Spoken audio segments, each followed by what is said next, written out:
Republicans are pursuing a stopgap measure to keep the government funded through September, looking to shore up support for the continuing resolution with less than 10 days to prevent a government shutdown. Speaker Mike Johnson has outlined plans for the measure, which is expected to extend funding at current levels through the end of the fiscal year, September 30th, and has the backing of President Trump. In a social media post on Wednesday, Mr. Trump said, quote, "Conservatives will love this bill," calling the continuing resolution, quote, "very important." But Republicans are facing pressure to do so without support from Democrats. Johnson told reporters Tuesday that he's hoping to release the text of the continuing resolution by the end of the week. Bernie Bennett reporting. 6 people arrested in Romania, allegedly organizing a coup with Russia that would be against the government of Romania.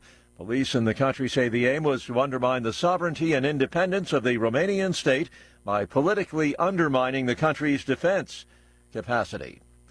News and analysis, townhall.com.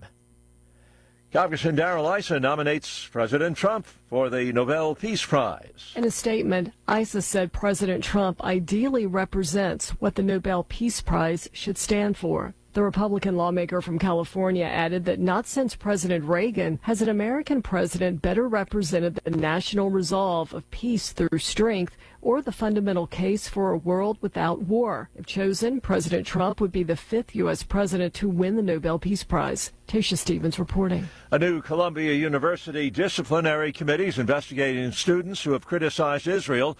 Known as the Office of Institutional Equity, the board has launched a flurry of investigations into students for sharing social media posts critical of Zionism and joining unauthorized campus demonstrations. One student is under investigation, helping to write an op-ed in the student newspaper calling for divestment from Israel. More on these stories, townhall.com.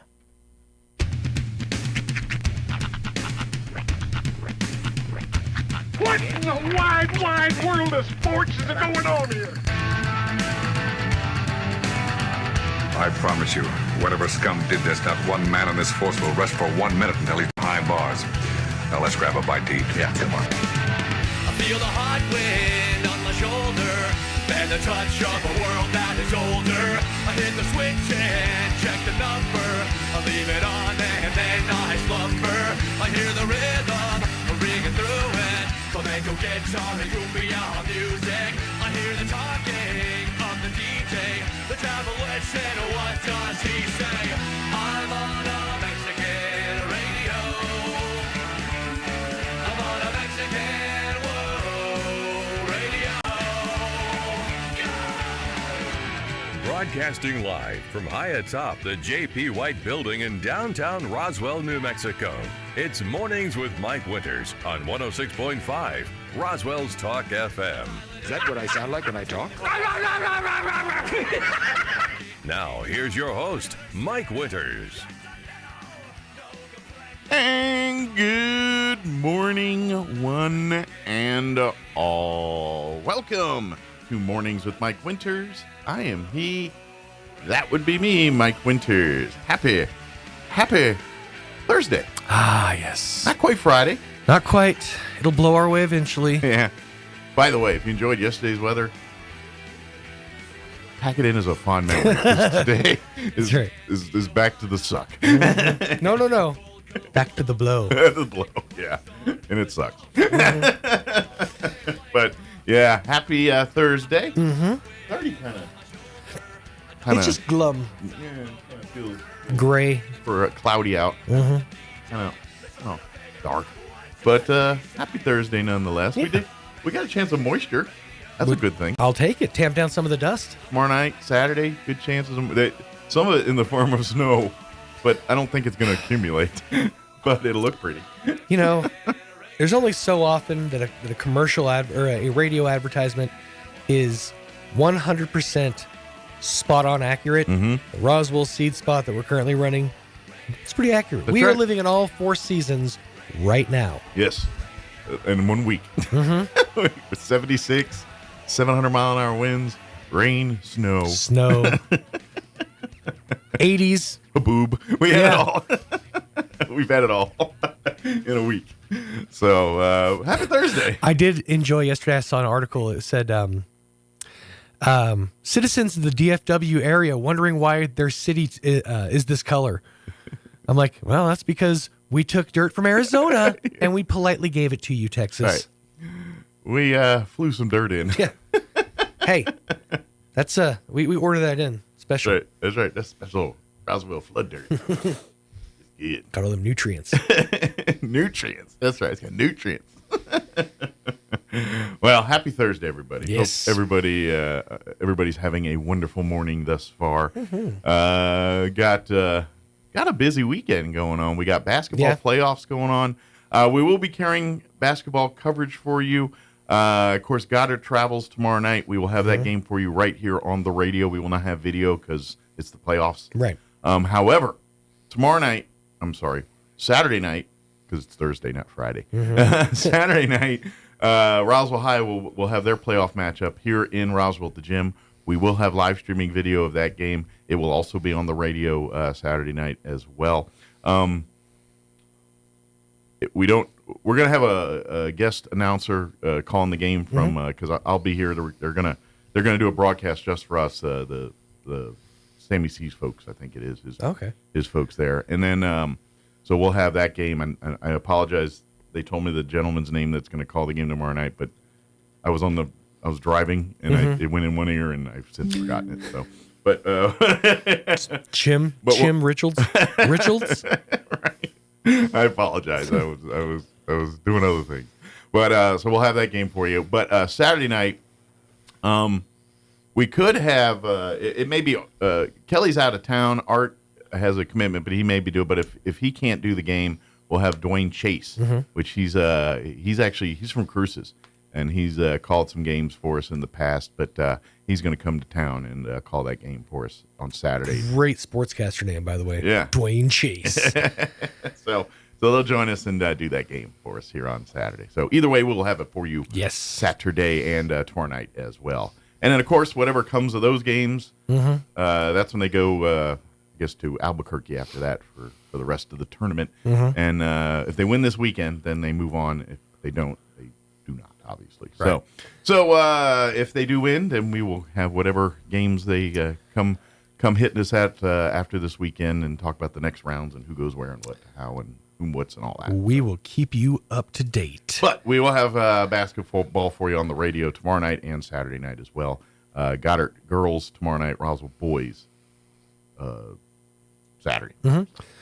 So when does the family get here? They'll be in tomorrow. Okay. I think they're coming in waves. Like I think my mother and father-in-law will be in tomorrow. I'm going to say round about the time I got to be here to do the game.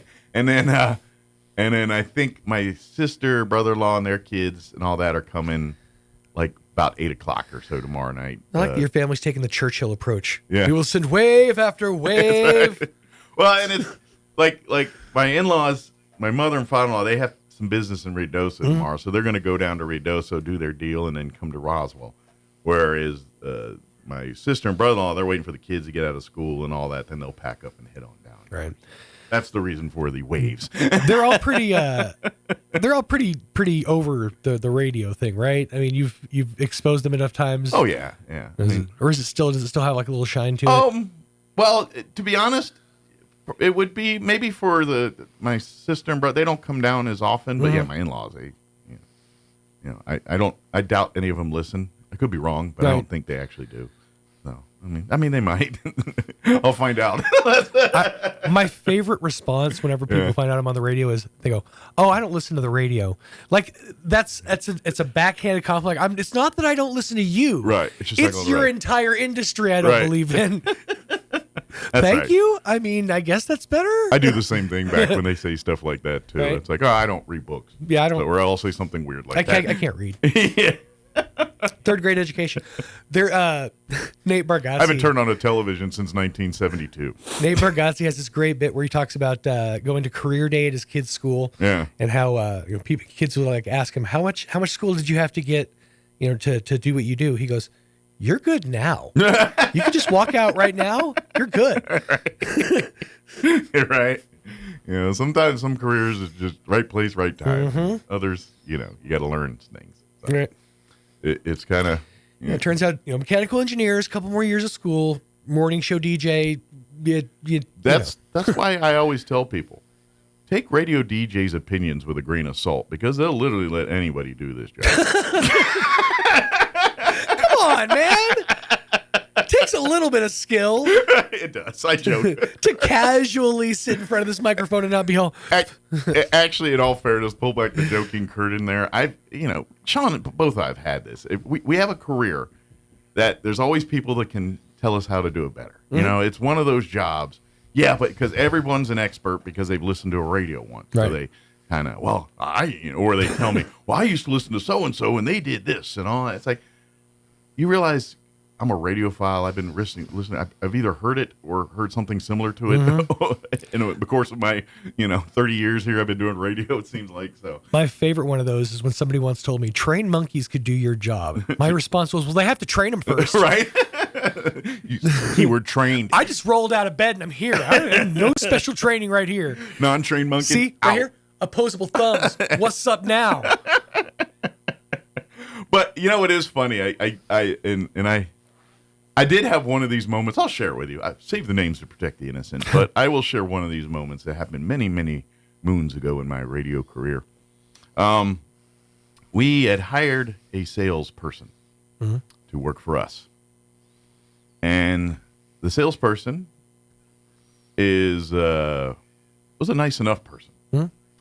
Person came from management, kind of managing retail stores. Okay. Like that was their background. Well, they got hired in radio, and they made their first sale, and their sale, they got their sale and all that, and making the ads, and there was a remote broadcast, and so I'm doing the remote. Mm-hmm. And afterward, she's telling me that I need to sound more upbeat. I need to do all of this stuff and telling me how to do my job. Mm-hmm. She rolled up into the radio industry 3 minutes ago. Right. And I said, okay. Bet. This is your client, right? Your remote? You got the next drop. I'm going to go get something to drink. I'll see you later. And I said, push that button. And she pooped the bed for a... and then she said, well, I can do remotes later. And I was like, all right, I'll train you. And I showed her, let her do a couple remotes. Mm-hmm. I was like, see, this job ain't that easy. Y'all think y'all know stuff and can talk stuff.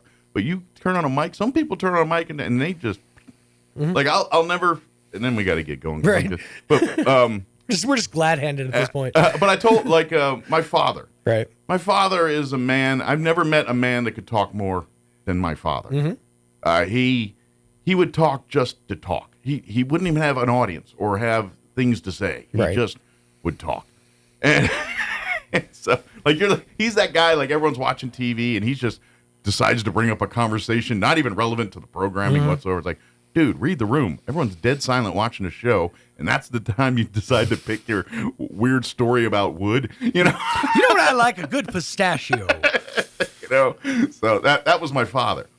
But years ago again, he came to visit. The family came to visit, and so I took him down to Artesia. This is back when I was doing the Artesia show. And I said, hey, yeah, come on, hang out and do the thing. And he's like, well, I don't want to be on the radio. I'm like, okay, Dad. Why? You want to come maybe interview? No, I don't want to. All right. So so he comes and visits, and he's hanging out. This is really cool, Mike, and all that. It's like, yeah, you want. So he's sitting in the studio, just like where you are in the Artesia studio. Sure. And so I'm doing my show, and I said, hey, I want to introduce my dad to everybody. Hey, Dad, say hi. I turned it on. And the man that I could never get to shut up in my entire life, shut up. Not only did he shut up, he puckered up. And I'm like, wow. I said, and I literally said on the radio, this would have been useful about 30 years ago. Right. Had I known this knowledge that this is all it took to get you quiet. Oh my goodness. And so you've been asking for Mr. Microphone for Christmas. Right. so yeah, not everybody can do this. That's true. We joke, but I know. That being said, we'll see y'all tomorrow. That's it. All right, well, I ain't getting better than that. But actually, we do have a full slate. We're going to replay some interviews for you today. Peggy Boland joined us from Camp Invention, wearing her Camp Invention hat. She actually came from her house, but she joined us. Camp Invention's coming up June 2nd through the 6th, I believe, is the dates for this. It's the first week of June, and they got another great camp. It's going to be once again at All Saints Catholic School. So she joined us to chit chat all about that. Also, there's a deadline for saving. I think it's $25 by March 20th. Remember, I'm doing it off the top of my head, but I believe that's what it is. But anyway, we'll play that interview. All the information I just said, she'll say again, and more. Yep. And then in the 8 o'clock hour, about 8:15, we had the folks from the Roswell Chamber join us yesterday in the 7 o'clock hour, talking about several events upcoming here, some ribbon cutting, some, just a bevy of things. So we'll play that interview for you here in the 8 o'clock hour. And then 9:15, Crystal Noble will join us for her visit for the Humane Society. She pops in each month to give us updates on what's going on there. I know they're still dealing with the thievery and stuff. Yeah. I think it was it Monday or Tuesday? Monday or Tuesday, I saw they put a post up about another incident of people. Well, you know what I do like, though? I mean, it sounds not right, but you know what I did like about seeing that post? Not that it's a good post. Right, it's a bad post. But the conversations have evolved. Yeah. Like the first couple of these type posts they were sharing, by the way, they were instructed to do this by law enforcement, by the way. So people that have an issue, they're basically, they're throwing their hands up and saying, well, public is saying it, maybe that'll work. And so that's literally what they were told to do. But Shame works. So anyway, so the first couple they did, of course, the comments were visceral. How these people just need, the one I saw, now I haven't looked in a day or two, but when I saw it a day or two ago and there was a bevy of comments, nobody was saying. I saw a couple people mocking it, saying, I'm waiting for the comments to come in about and none of them did. Most people, and now to get it, to put context to this, they did explain more in, like, as they've done these, it's kind of evolved. They said, look, I understand some people feel a way about this, but we are choiceless. We're relying strictly on this stuff.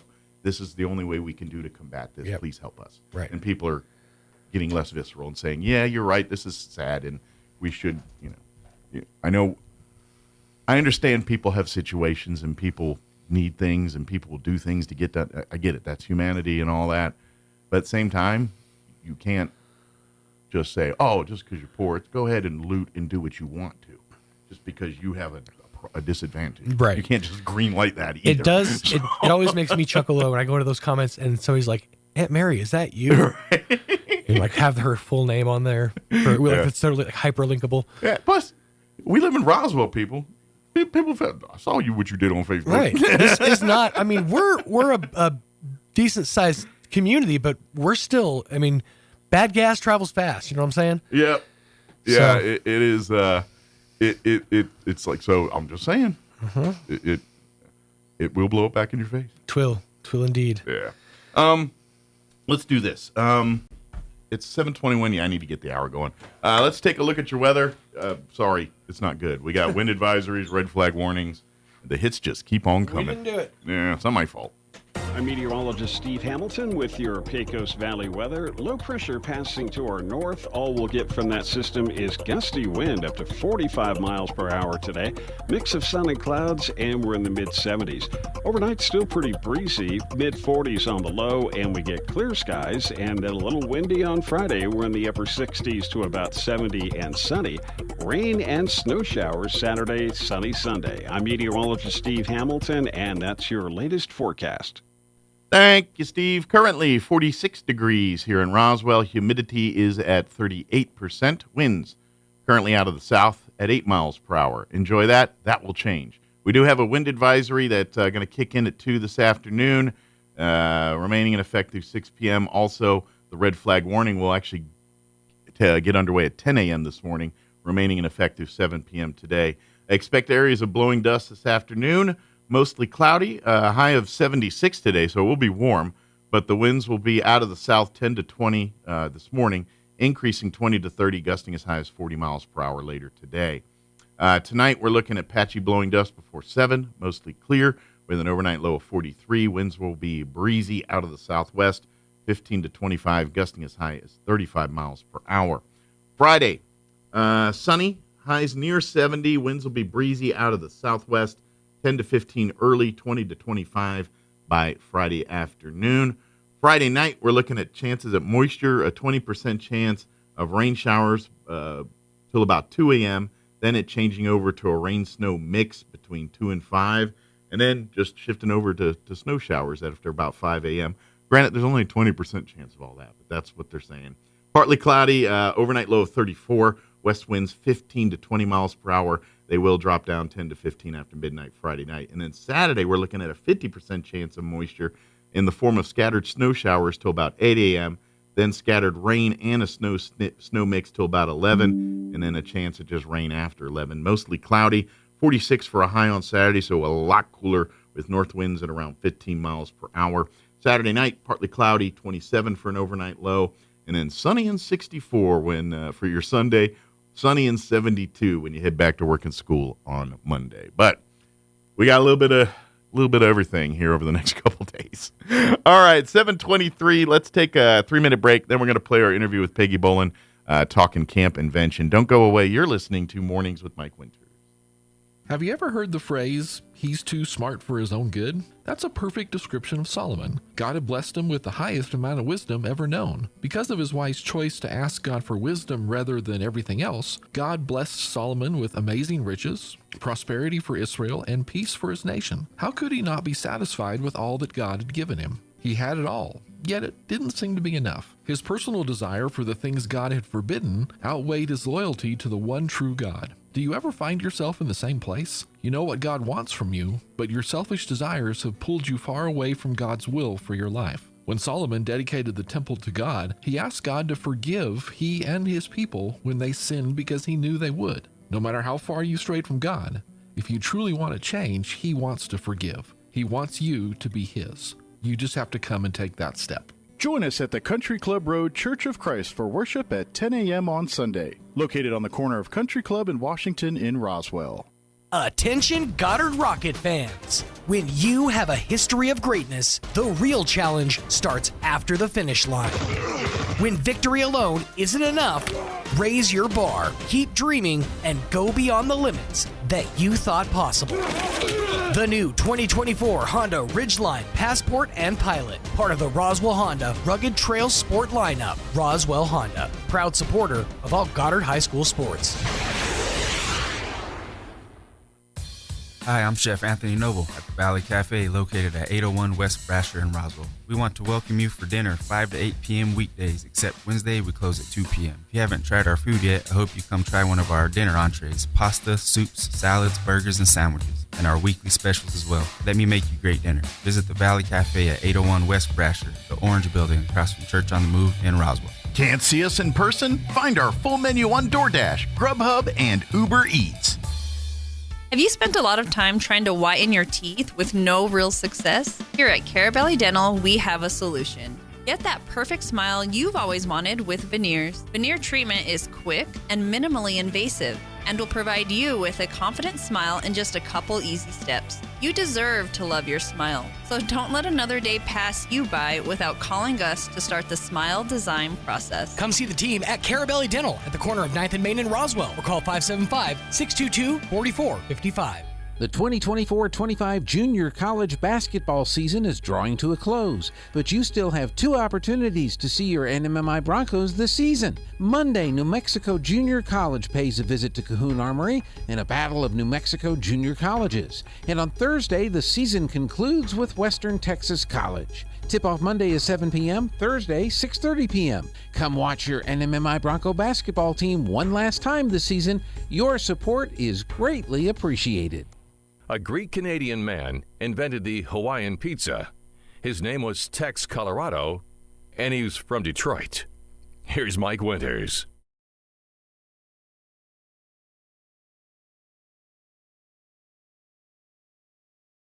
And good morning. It is 8:30, and joining us in studio this morning, talking camp invention. It's that time of year. Yes. Peggy Bolin back with us. Good morning. Good morning. How are you? Doing well. How about yourself? Not too bad. Not too bad. How's weather and doing spring? I mean, it's going to be windy today, but at least it's not well, it cold. is March. It is.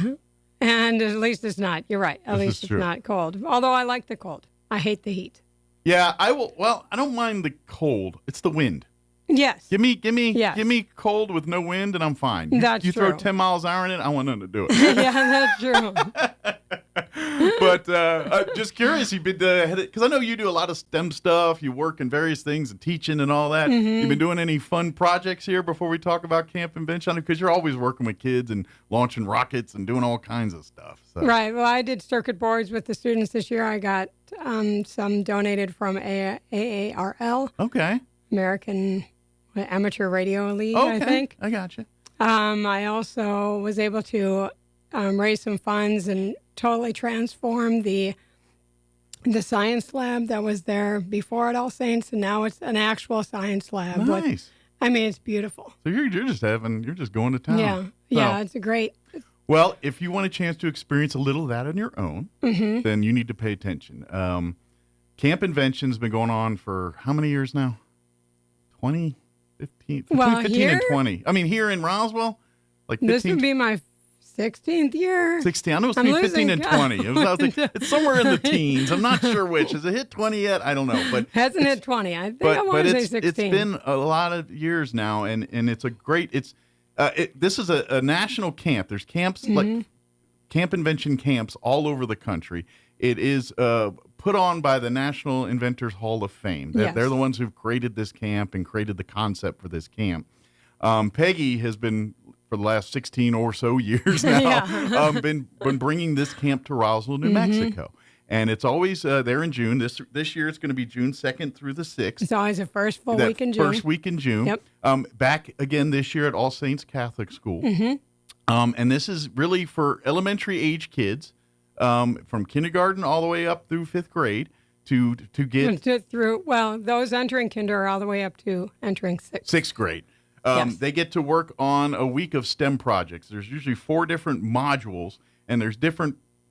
They all kind of focus on, and they're different every single year. So if your child has come to the last couple, it's different again. Different projects each year, and so they spend a week doing it. Now it's always age appropriate. So the younger, the pre-Ks and kindergartners and 1st graders, they're going to have a certain level of the same project. Where your 4th, 5th are going to get a little bit more advanced, but it's still the same project. They all work on these same different, which we'll tell you here in a bit.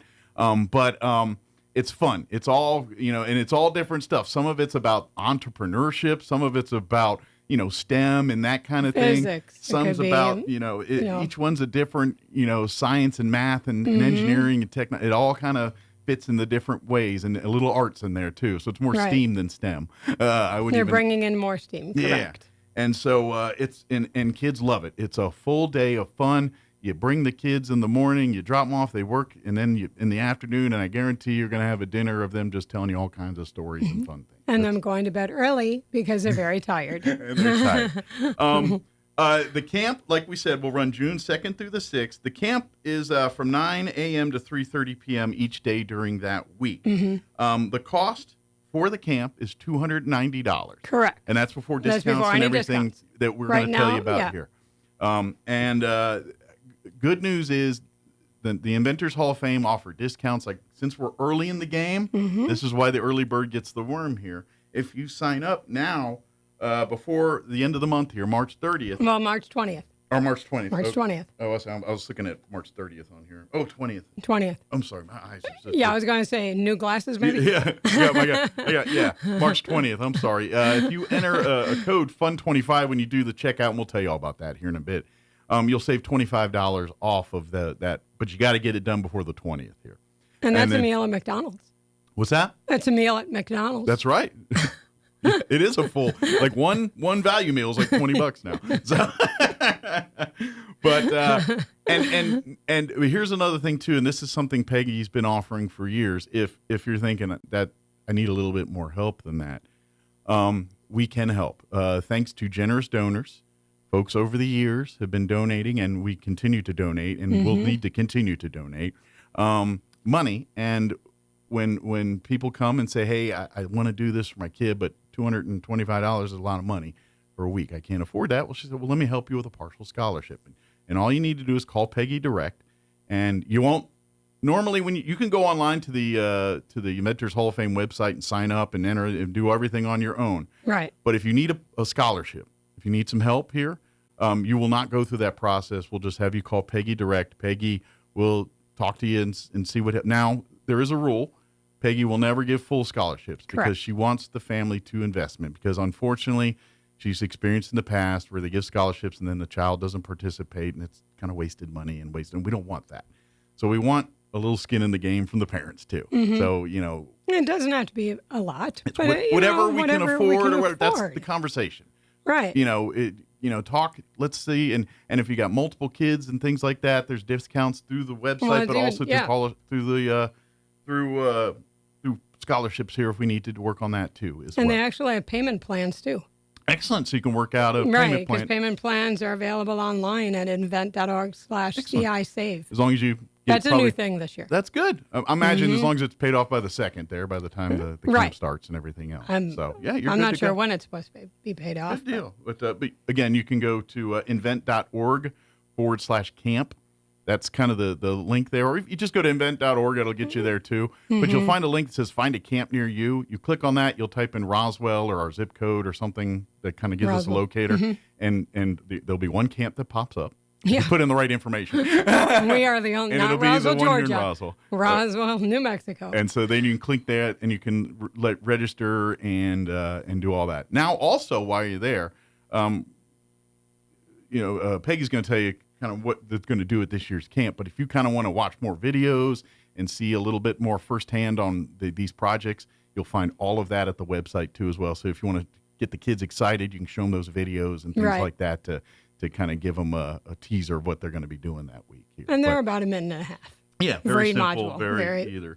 Yeah. And basically looking at the flyer this year, it looks like you got 4 more fun ones this year, from arcade games to a little bit of magic and illusions there and everything in between. So this is a good one. I really think this will be a good camp this year. Good deal. So I will let you kind of start where you want to start. Kind of give the introduction of the fun things they're doing this year. Sure. So base camp runs from 9 to 3:30, as was mentioned.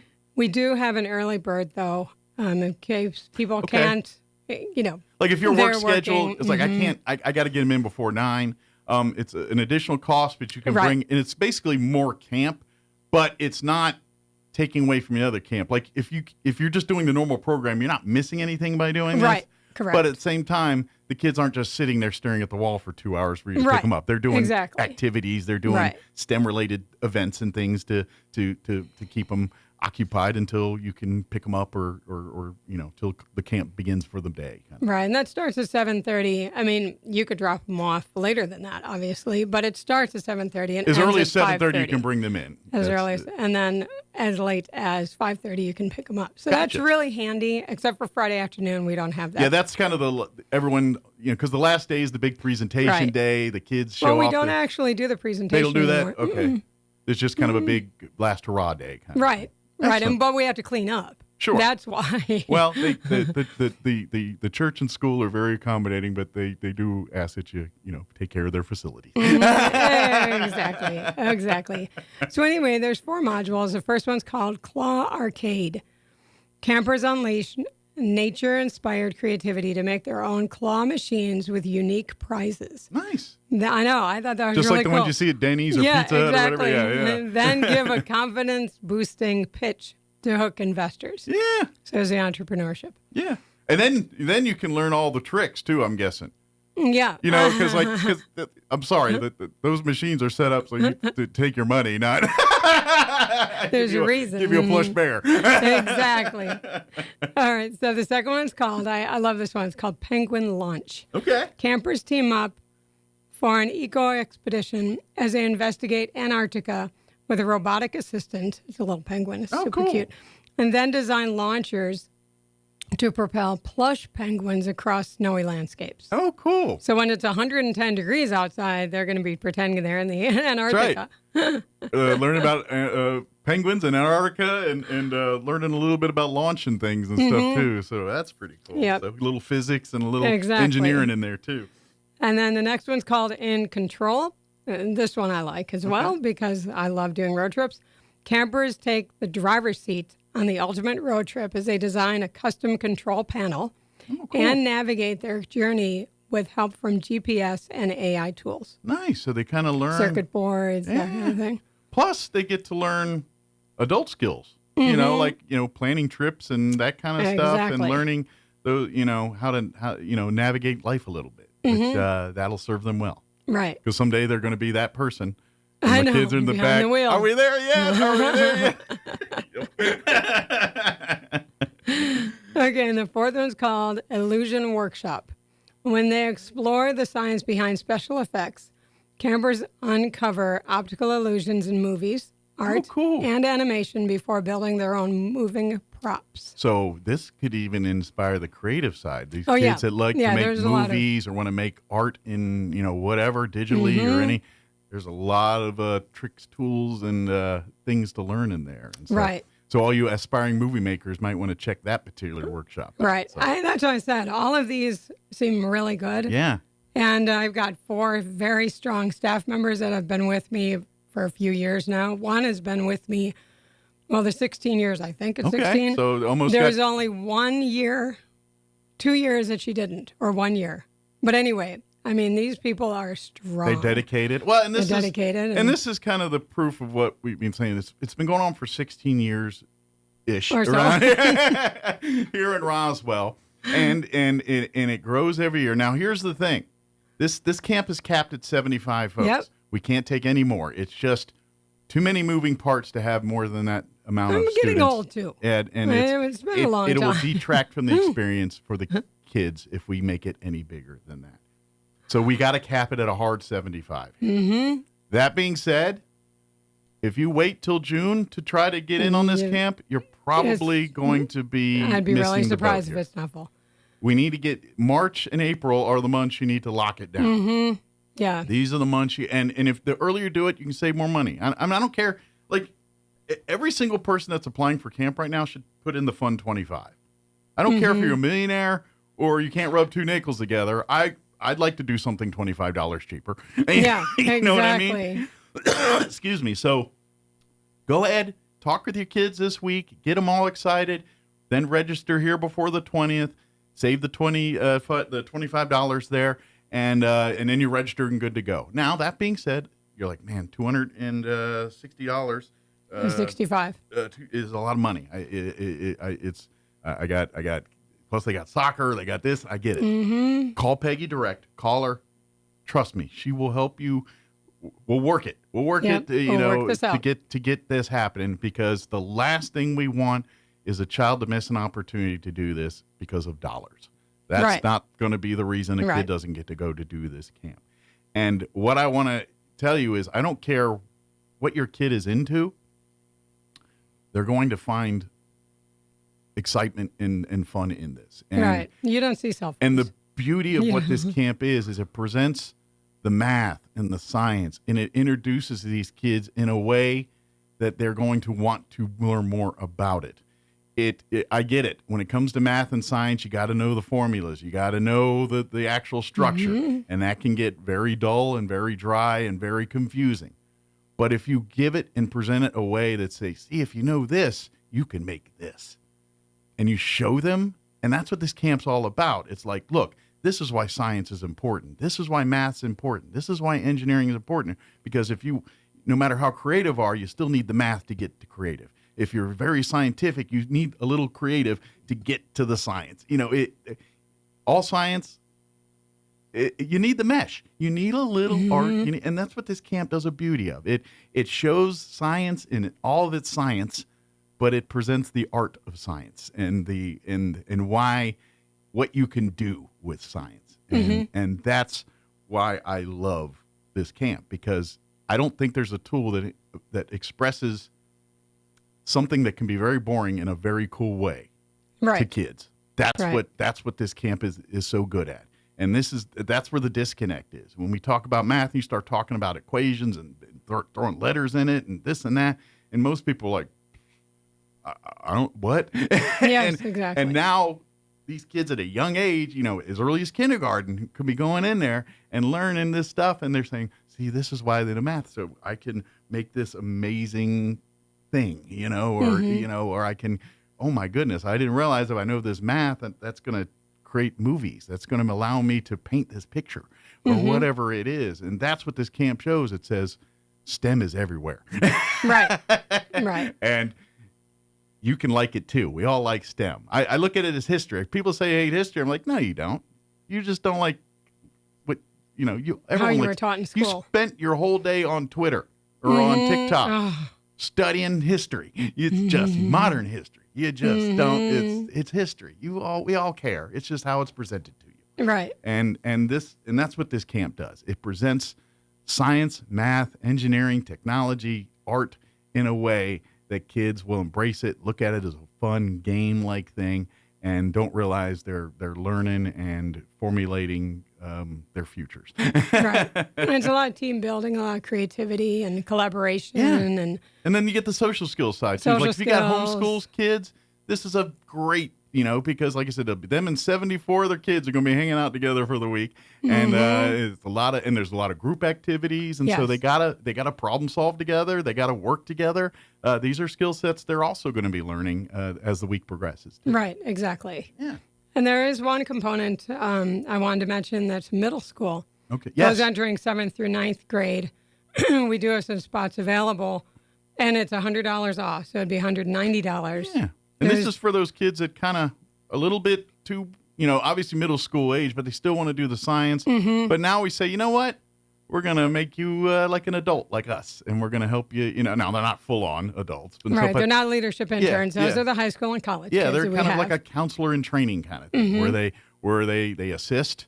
They will still participate in the programs and get to do the fun things. But, when the counselors need help getting things organized or getting stuff, that's where these students will come in and be kind of the assistants, the teacher assistant kind of. Right. Which is really cool. Yeah. And so that's something that if there is a middle school student, and we've normally get a few. Yeah. And I'm going to take a guess. A couple of those are probably, they were previous campers themselves. Yeah.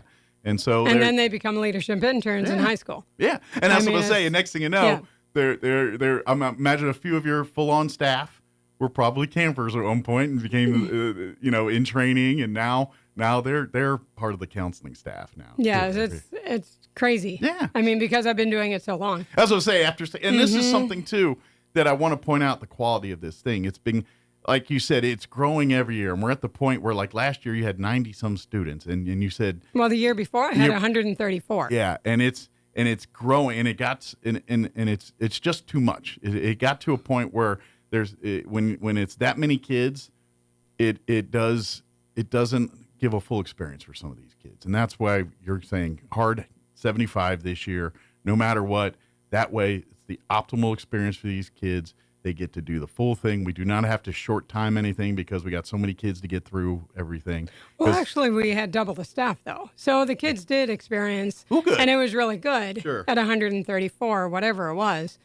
But I chose to make it smaller for my sanity and for the staff's sanity because it wasn't fun for me anymore. All I was doing was just, making sure everybody wasn't, getting hurt or whatever. Because with that many students in that facility, it cheapens the quality of the product. And that's, when people get burnt out, then things deteriorate. That's just what happens. So then last year was 93, and I didn't do a whole lot of advertising. And then this year I'm cutting it off at 75, which makes deadlines like March 20th even more important. Yes, because 75 is good. We're going to be full. Yeah. And then we're going to have some disappointed parents. But, early bird gets the worm. Well, we're asking parents if you want plans to attend. It's always that first week of June, so it should be a little easy to plan your calendars. Always. But don't wait until May to sign up. Mm-hmm. Right now's the time. Yeah. April at the latest. But if you want to take full advantage of discounts and everything, March 20th is that deadline. Again, go to invent.org/camp. And then when you put in the camp, ask for a camp near you, click that, type in Roswell 88201, something that kind of tells us where we're at. It'll pump up. You'll see the form. There'll be a thing when you go to pay and all that for entered codes. Put in FUN25, FUN25, and that'll save you the $25 there right as you check out and all that good stuff. And again, don't forget, if you want to take advantage of the partial scholarship, please go to event.org to learn more, but do not sign up through there. Right. Call Peggy direct, and we'll give you her phone number here in a second, or email that you can reach out to her and talk with her, and then we'll make those. Because what she'll do is she'll register you herself through the website, and so like when people make donations and things, this goes to a fund that the camp convention keeps Ohio. and everything else. Yeah, I have no control over that. But to go and to tap into that, Peggy has to register you through the website to do that. You can't. Well, it's a little different than that, but they register. But you can't do it yourself. Yeah, you can't go in there and just. Right, I have to help out. Yeah. Right, exactly. So that's why you call Peggy and do it. Because if you try to do it through the website on your own, it won't know what you're talking about. Right. Yeah, I have this special. It's not this. It's just it's not set up for that. I have the power. I have the magic power. So please reach out. But please go to event.org and /camp and please check it out. Check out every one of the modules we just talked about. There's a full length video that you can learn more and see hands on exactly what we're talking about. You can and just learn about. Even if you want to learn more about the Inventors Hall of Fame and all that and what they're about and all of that, you'll find all of those resources there. But this camp, and another thing too, is if you got family and friends at other parts of the country, maybe they got a camp near them. I get on the horn and say, That's hey, true. There's a camp in this summer in your town for this thing. They have one here in Roswell. It's amazing. I think you should sign up. Your nephew, your niece, whoever it is. Well, I've had grandparents have their grandchildren come from Texas or Utah or whatever, and they sign their grandkids up because they have them for the summer or a couple of weeks. And they're like, hey, so I've had kids from my grandma did that to me. I remember right because my grandma lived in upstate New York. Okay. And during the summer, we'd go spend 2 weeks, and usually at least part of that 1 week, there was some kind of summer camp at the school there that I'd usually participate in. Kids from New York, I had no idea who they were. It was fun, but I made friends, but I was only there the 2 weeks. So yeah. And we've had, kids from Artesia and Dexter and we've had them from all over. So the camp is very popular. That's what I'm saying. It's because we are limited to 75, do not delay. Get it done now. Sign up early. That way you don't have to worry about it. You got your reservation. All you got to do is get ready for June 2nd. Exactly. And then, of course, there's communication that comes from Camp Invention. But if anybody needs to contact me personally for partial scholarships, or if they want to donate and they haven't donated before, or, it's been a few years, you can call me directly at 575-420-9955. That's 9955. Yeah. My email is pbohlin2016@gmail.com. You can always do that too. You can leave a text, voicemail, especially if I don't answer. Yeah, and please do. So. She will get back to you as soon as humanly possible. Right. And if you do not get her direct on the phone, leave a voicemail. She'll call you back. She does teach and things and has classes, and sometimes, I'm a little answer busy. The phone. Or I'm traveling or something. Right, you're always got your finger in some kind of pie going on or something going on there too. And really, again, this is for everything from kids entering kindergarten up to into 6th grade there, and then with the kind of the in training program for the counselors that goes into the middle school age kids here as well. Sign up, and that's a discounted. That's $100 off. Yeah, it's $100 off for the leaders in training. Leaders in training, LIT. LIT. That's the term we want. And then, of course, the high school kids. Absolutely. Those are the counselors who go around. They're the L's. LIs. LIs. And then, we have parent volunteers. Yeah. And I'm speaking of which, could you use any of those out there listening, or are you pretty covered on that? We could always use a couple more. Okay. So if anybody that's saying, hey, I can help out, even if just to help move kids from one area to another, or that's where a lot of times it's the parents. Gotcha. The parents of these students want to do it. I got to put snack break together. I can help do that, or whatever it is. We can, please reach out to Peggy. She'd be happy to offer. And again, the camp is June 2nd through June 6th. The camp will run 9 a.m. to 3:30 p.m. each day during that time, with that other option for an extended camp where they can bring them in as early as 7:30 and keep them at the camp as late as 5:30. Right. There is an additional fee on that, but you can sign up through invent.org for that as well. And that way, if you have to be at work at 7:30 in the morning and can't bring the child in at 9, this is an option for you, or you can't pick up your kid till 4:30 or so. No problem. We can do the extended camp, and all's good in the world here. So. And I do want to mention that snacks are provided by someone who's very generous in this community. Thank you. The students get a T-shirt, and the $290, we get like 30 boxes of materials. If you think of shipping right now, it's very expensive. Yeah. And the materials themselves. So it's all of that, plus, some of the staff, like I get paid, and the assistant and the instructors get paid. It costs money. So Not to mention all these projects they're doing, they take home all this stuff. Right. It's all stuff. Exactly. They come home with them. So they're going to come home with the penguin. Yeah, they come home with the project, with the mementos, the show and tell stuff. Right. So it's not just we're taking your money and you get nothing for it. For what you get for a week, it's money well spent. Right. But I get it. Things are expensive and life happens. But if you need help, please don't hesitate to reach out to Peggy. And conversely here too, if there's people listening, maybe you don't have kids anymore of that age. You're like, I love this program. Support scholarships. Make donations for scholarships. Right. The more people that donate these monies, the more scholarships we can get. And we would like to make it that if we can make it so none of these kids have to worry about money. It's just all they got to worry about is having fun that week and learning and getting involved.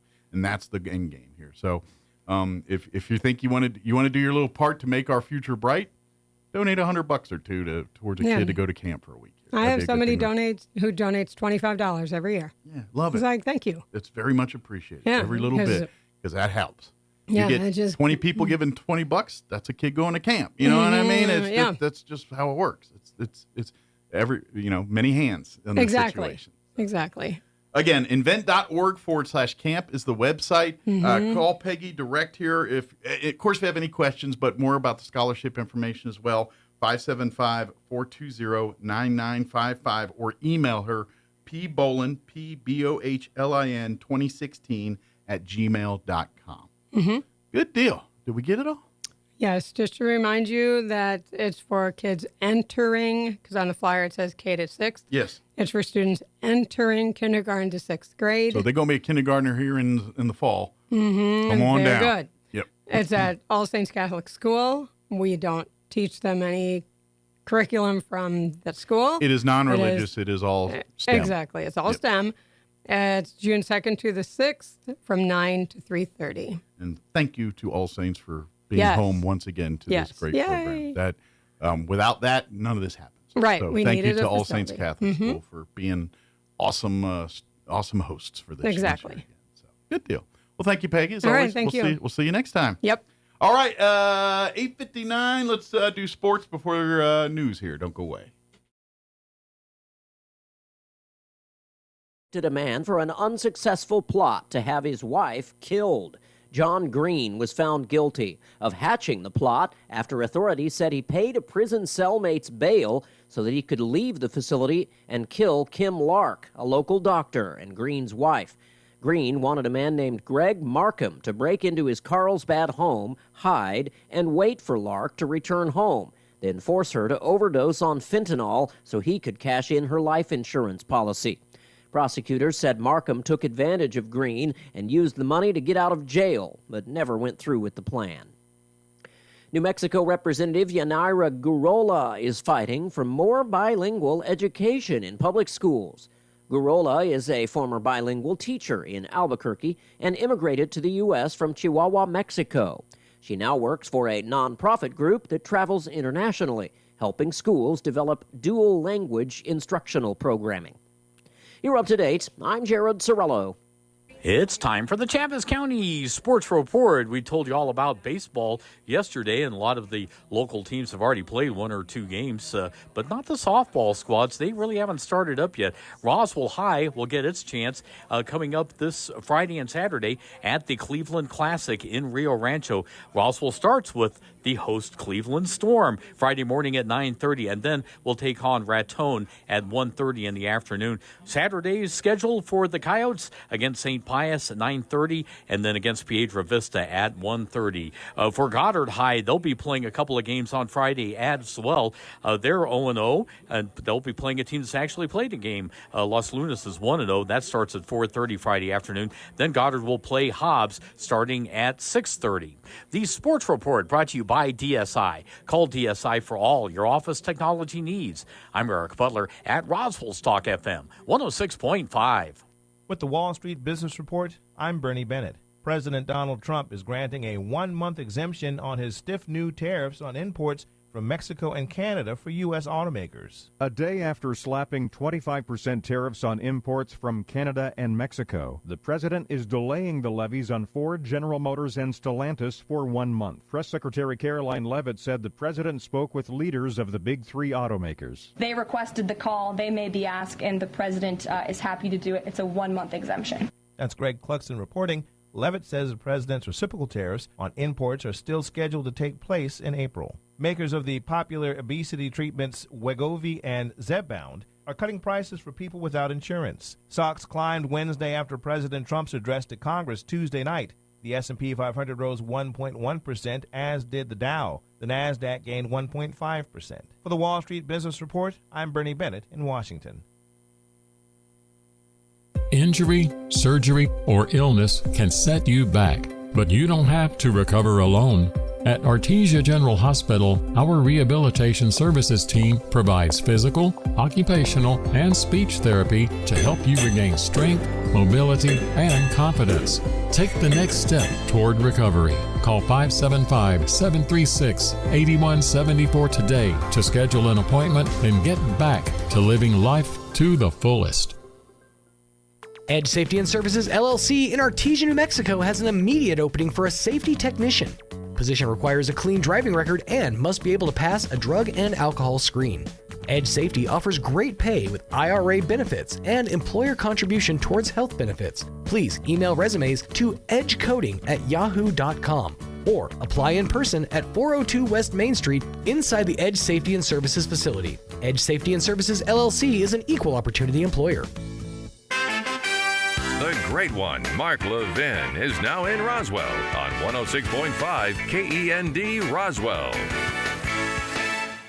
And we're closing in on 8 o'clock. Town Hall News is up next. Stay tuned next hour. We're going to play our interview we had with the folks from the Roswell Chamber of Commerce. That's up next. Don't go away. You're listening to Mornings with Mike Winters. News this hour from townhall.com. I'm Rich Thomason. A Trump administration ease on federal loans and grants remains on hold. A Rhode Island federal judge extending his prohibition on the funding freeze, being challenged in court by a couple dozen Democrat-led states. Brushing aside President Trump's threat of its destruction, Hamas says it will only free its remaining Israeli hostages in exchange for a permanent Gaza ceasefire.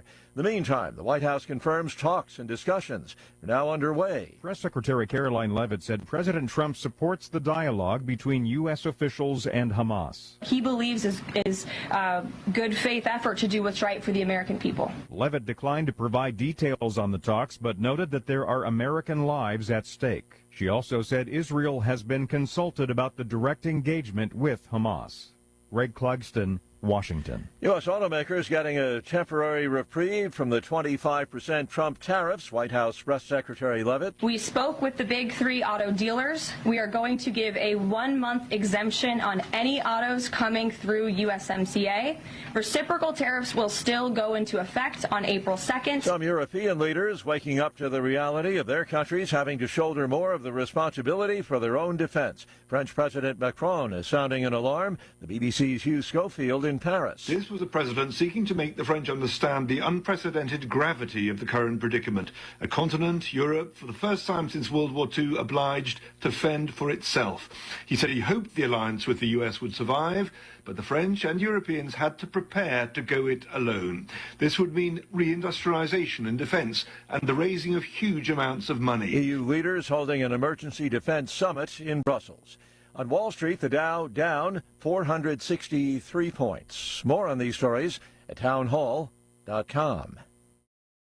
Here's an important message from the Diabetes Solution Center. Do you like pricking your fingers to test your blood sugar levels? No one does, but it's important to maintain your health. And now, by wearing a small remote device called a continuous glucose monitor, or CGM, you don't need to prick your fingers anymore. It's easy to use and helps you make more accurate diabetes treatment decisions. If you are testing your blood sugar 3 or more times daily, injecting insulin, or using an insulin pump, call the Diabetes Solution Center right now. And if you have Medicare or most major insurance coverage, you may be able to get a new CGM at little to no out-of-pocket cost. Shipping is free, and we'll even bill your insurance company for you. If you are testing your blood sugar 3 or more times daily, injecting insulin, or using an insulin pump, call the Diabetes Solution Center right now to learn how to end the painful finger sticks and get your own continuous glucose monitor, or CGM, at little to no out-of-pocket cost.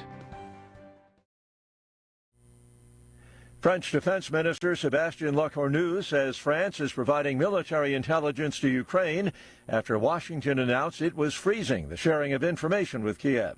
The U.S. paused intelligence sharing with Ukraine, cutting off the flow of information that has helped the war-battered country target Russian invaders. But Trump administration officials have said that positive talks between Washington and Kiev mean it may only be a short suspension. Speaking to France Interradio today, Lecornu said, "Our intelligence is sovereign. We have intelligence that we allow Ukraine to benefit from." South Korean fighter jets have accidentally dropped 8 bombs on a civilian area, injuring 8 people on the ground. The South Korean Air Force says the bombs released by the KF-16 fighter jets fell outside a firing range this morning. The Air Force apologizing, expressing hopes for a speedy recovery of the injured. News and analysis, townhall.com. The makers of a couple of popular weight loss drugs announced price cuts. Danish drug maker Novo Nordisk said Wednesday that it will drop prices 23% for all doses of Wegovy. The new monthly price of $499 takes effect immediately. The new pricing is available to both the uninsured and people who have insurance that doesn't cover the weight loss drugs. Last week, rival Eli Lilly said it would cut the monthly price of its starter dose of Zepbound to $349. The U.S. drug maker also is making larger doses available for $499 through its self-pay program. Keith Peters reporting. He's on fire on ice. Alex Ovechkin scoring his 885th career goal midway through the third period of the Washington Capitals game against the Rangers last night. That moves Ovechkin just 9 goals away from tying Wayne Gretzky's NHL record. More on these stories, townhall.com.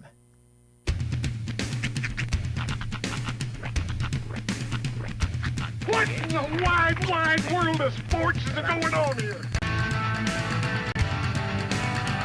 I promise you, whatever scum did this, not one man on this force will rest for 1 minute until he's behind bars. Now let's grab a bite to eat. Yeah, come on. I feel the hot wind on my shoulder and the touch of a world that is older. I hit the switch and check the number. I leave it on and then I slumber. I hear the rhythm ringing through it. Flamenco guitar and cumbia music. I hear the talking of the DJ. The travel listen, what does he say? I'm on a Mexican radio. I'm on a Mexican radio. Broadcasting live from high atop the J.P. White Building in downtown Roswell, New Mexico. It's Mornings with Mike Winters on 106.5 Roswell's Talk FM. Is that what I sound like when I talk? Now, here's your host, Mike Winters. And good morning. It is 6 minutes after 8 o'clock. Welcome to hour number 2. They call it the deuce. Mornings with Mike Winters right here on 106.5 Roswell's Talk FM.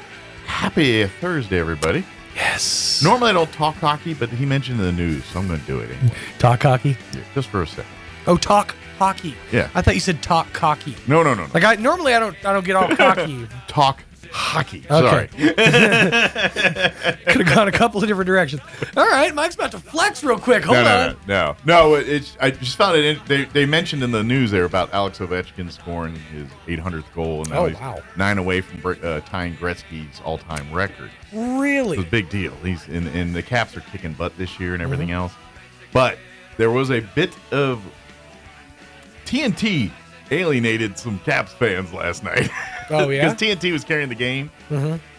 And Darren Pang, who used to be a goaltender for the Blackhawks and several other teams back in, I think, the 80s, if I remember right. He's known for being a short dude. Not relevant to the story, but he was kind of a tiny little man compared to every other goaltender out there. But anyway, he's been an announcer for a long time, many years. Mm-hmm.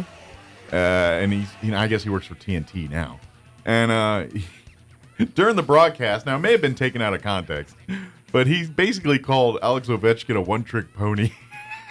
And you're like, have you not watched hockey for the last 15 years and see what this guy's been doing? You call him a one-trick pony? I know. That's like saying LeBron James is I know nothing of the sport of hockey. Right. And the two names I do know are Gretzky and Ovechkin. Right. So that's got to say something. One-trick pony. Call him a one. One note. That's all he's got. Well, that's a good note. I mean, that was just ridiculous. He's like, that Joe Montana guy, he's not going to make it. It's like, really? You called him a one-trick pony? The guy's about to break the all-time scoring thing. He's done it in many different tricks. Watch him. Watch his plays. He'll do them from outside the zone. He'll do them right in your face. He'll do them from every point in the ice. One trick, that's a fine one trick of whatever it is. I don't know. One trick with 37 parts. It's like saying, look at how much better players who came after him have done it. That's because he started it. Yeah. He innovated many of the maneuvers, many of the shots that players today use. One trick pony. It was funny. And literally, I that's like calling Scorsese a one trick pony. And I literally get on Twitter and everyone's going, what? Did I hear what I just think I heard him say? Like everybody's going, did he just call Avi a one trick pony? That's some bold words. It was funny. But anyway, only reason I brought it up is because they mentioned in the news about Ovechkin. So I was like, yeah, I'll talk about it real quick since it's sort of relevant to the news. 6 people care about it. Well, 5, including me. Right. So here anyway. So 5.5. Other places they do, just not here. that is a crazy thing to say. It is. It's pretty. Take one of the greatest to have ever. That Tom Brady. He's a one-trick pony, that guy. Oh, sure. Yeah. No, he's got a good arm. Great. Right. It's like some people like, do you realize what you say sometimes?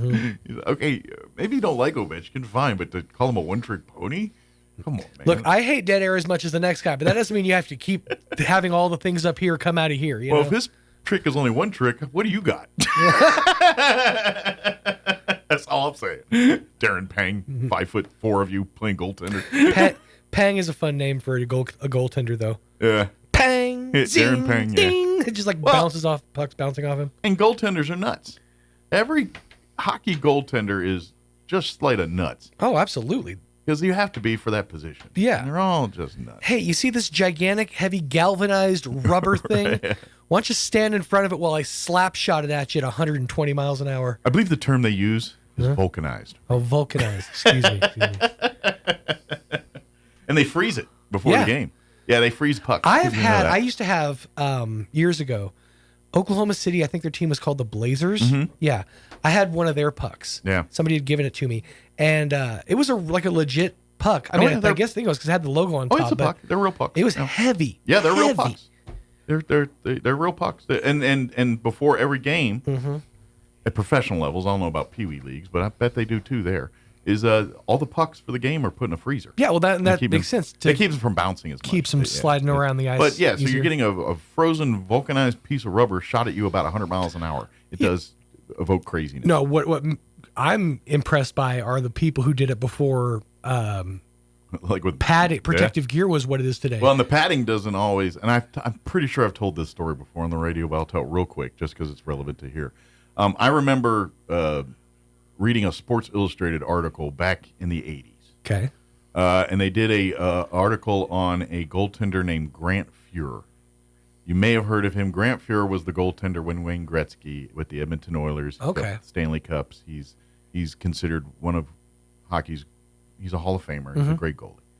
But he has the pads. He has all that stuff, and they showed pictures of him after games and everything. And he kind of looks like a domestic violence victim. Ooh. Like he's got welts the size of dinner plates on his shoulders and his arms and under here, where right in between where the padding doesn't get. Those guys get beat up. I all would the be time. curious to see, like, goalie. I don't even know how do you look for that. I really have to hesitate when I Google things because I'm like, this is going to put me on a list. But I'm like, how do you Google goalie bodies? Yeah. Well, if you want to goalie back shots is probably what you're looking for. No, I'm not gonna Google that. I would say goaltender injuries, goaltender, I don't know, something in that. But what you're going to get, and there's a video, and it's an infamous video from the 90s of a goaltender named Clint Malarchuk getting his basically jugular cut on ice. And, oh God! Yeah, and he survived. He was never the same. Like Blades of Glory. Yeah, it was an accident. It was a freak accident, but they crashed the net. Like sometimes they happen with the players get off ice and they're sliding, they crash into the net, and that's what happened. They crashed into the goalie, and the guy's skate caught Clint Malarchuk right in the neck. Oh, and it literally. Boom! He just bled out right there. Oh jeez! Oh jeez! I'll tell you he what lived I'm and he going was to be fine, doing. but it was a gruesome. To this day, it's one of the most gruesome scenes in sports. That's rough. I'll tell you what I'm going to be doing for 10 minutes and 51 seconds here in a few minutes, and that's watching a video of goalie injuries. Clint Malarchuk, that's his name. He's still apropos. he does he's on. I've seen him on Twitter or X or whatever. He's matter of fact, years later, I saw Clint Malarchuk when I was in the Air Force. I was stuck in Mountain Home, Idaho, in Boise for a 2-week red flag. And so we went and saw a minor league hockey game while we were there. And darned if the head coach of the Boise Steelheads was one Clint Malarchuk. And I was like, that's the goalie, the dude. I was telling my buddy, he's like, yeah, a couple years ago, that's the guy. Yeah. That's Clint a rough Malarchuk. one, though. Yeah. Why don't you explain what Ovechkin, some of his signature techniques? That way we know he's not a one-trick pony. Well, he's got lots. I mean, to say all of his moves, like what I mean by that, and how do I explain it without sounding too hockey? You know how Tony Hawk did the 900, and then like everybody after him can now do a 900, and it's not that big of a deal. But that's because Tony kind of set up. This is how you do it, and this is how you land it, and that's sort of what Ovechkin Think was. of it like pitchers. Like you look at a pitcher, and a pitcher like you look at a pitcher's repertoire. He's a fastball pitcher. He's a junk pitcher. He throws sliders. He throws curveballs. This guy can throw the heat, but he can also. Ovechkin can do all of that in the hockey world. Whether you need a big slap shot from the guy, he can do it. Whether you need him to come in and finagle the wrister, Do a little if you need to dance. go on the backhand, if you need him to shoot from the point, Make a if little you need love. him to be in the crease, if you need him to be behind the net. And Get here's down the other tonight. thing. You asked me hockey, so you're going to get. This is what the difference. This is between, what I paid for. And this is the difference between Alex Ovechkin and Wayne Gretzky. Wayne Gretzky. Now, don't get me wrong. Wayne Gretzky is is the greatest hockey player to live, and that man was amazing. He was sure. But this being said, Wayne Gretzky is not the physical player that Alex Ovechkin is. When Wayne Gretzky gets hit, 6 dudes come and take out whoever hit Gretzky. You hit Alex Ovechkin will punch you in the face. He is equally goal scoring as he is tough, and that's what makes him great. Is he can scrap with the best of them, and he can score. Like he's a goon that scores a lot of goals, and that's what makes Ovechkin great. He's not the typical superstar that's soft, that will take a hit, and next thing you know, he holds his own, and because of that, he's much more well respected, and because they know Gretzky, like I'm going to put him in the boards, I might get away with it. You do it with Ovechkin, that's not the same case. It's quite the gooner. I'd love to see that's the somebody difference between the two. putting Gretzky in the boards. Now, don't get me wrong. That being said, Wayne Gretzky, he was so dang good as a kid. Like he played in leagues that were like he's like 9 years old playing with 16 and 17-year-olds because he's just making the 9-year-olds look stupid, and he's you know what I mean. And because of that, and this is why if you ever look at, and I'm stopping with hockey, I promise, but y'all got me going. But if you look at like Wayne Gretzky, his playing days and playing years. Have you ever noticed when he has his sweater on, his jersey, he tucks one side into his pants? That's because when he was a kid, he always wore sweaters that were down to his knees, so he had to tuck them in, and that habit carried with him through the NHL. I mean, he's that good, and so don't get me wrong. Gretzky's amazing. I'm not going to say anything, but he ain't. Ovechkin's different. He's different. If you're just turning into the Mike Winters show, that's all right. I'm this is the hockey hour. That's why I was like, you sure you want me to answer this question? Welcome back to Hockey Night. A lot of people do not care about what I'm about to say here, so we're gonna get the hour going. Yes, things that people. That's like saying Kareem only had the sky hook. You know, right? That's It's complete hogwash. What Darren Pang said last night was about the dumbest thing I've heard a hockey announcer saying that knows hockey. So, speaking of not hockey, we're going to play our interview we had with the folks in the Roswell Chamber. They joined us yesterday, right? Today's Thursday. Yes, Wednesday, in the 7 o'clock hour to talk about some upcoming events and things. We'll play that for you here in just a few.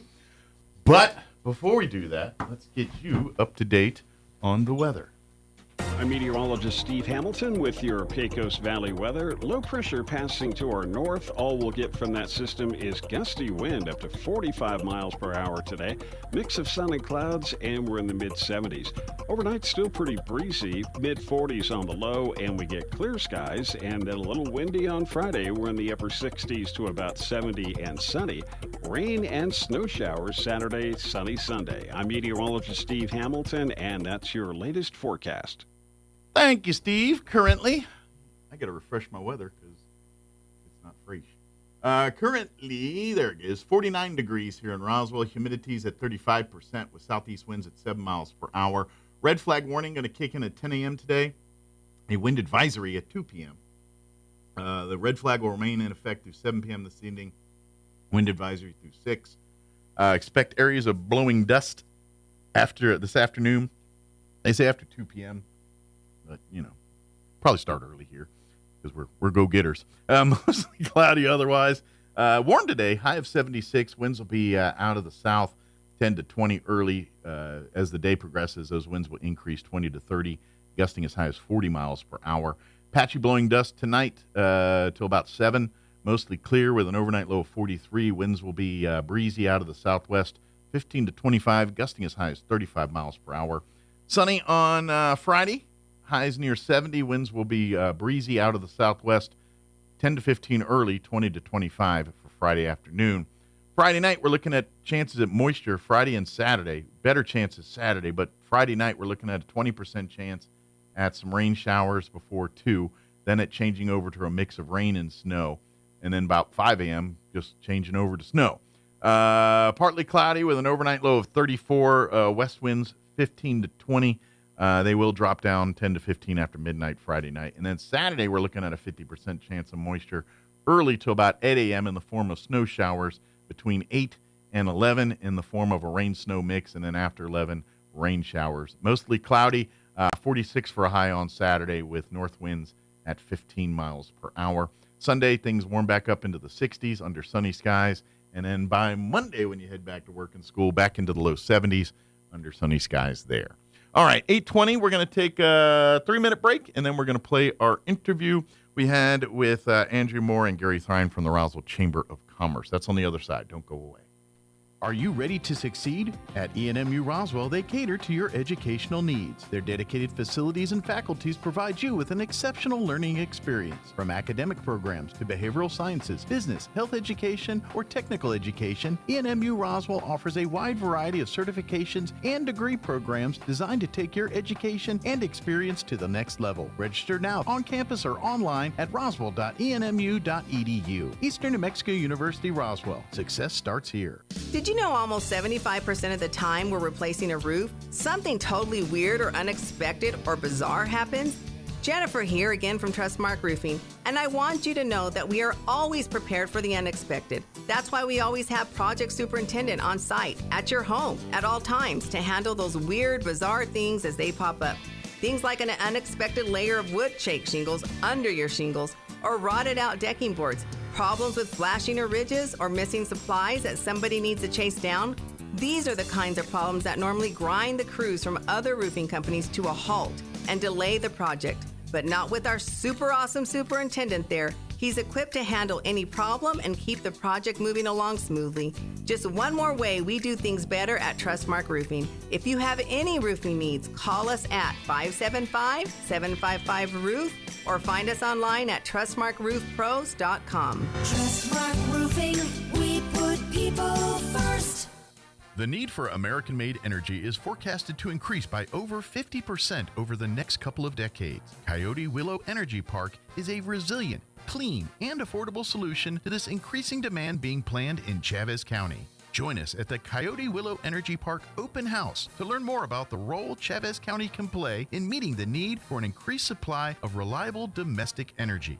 The project will provide a significant amount of new local job opportunities, millions of dollars in new local tax revenue and local investments, plus it helps lower greenhouse gas emissions and improves grid reliability. It's a win for the local economy and the future of Chavez County. Stop by the Chavez County Joy Center in Roswell on March 27th between 5:30 and 8 p.m. Meet the team, ask questions, and discover how Coyote Willow Energy Park is powering a brighter future for Chavez County. Visit www.coyotewillowep.com to learn more and RSVP. In a medical emergency, every second counts. Artesia General Hospital's emergency department is open 24/7, staffed with highly trained professionals ready to provide life-saving care when you need it most. Don't wait. When minutes matter, trust Artesia General Hospital. Quality emergency care close to home. Learn more at artesiageneral.com. It's possible to turn peanut butter into diamonds. Peter Pan tried it with his buddy Skippy, but they couldn't do it in a jiff. Here's Mike Winters.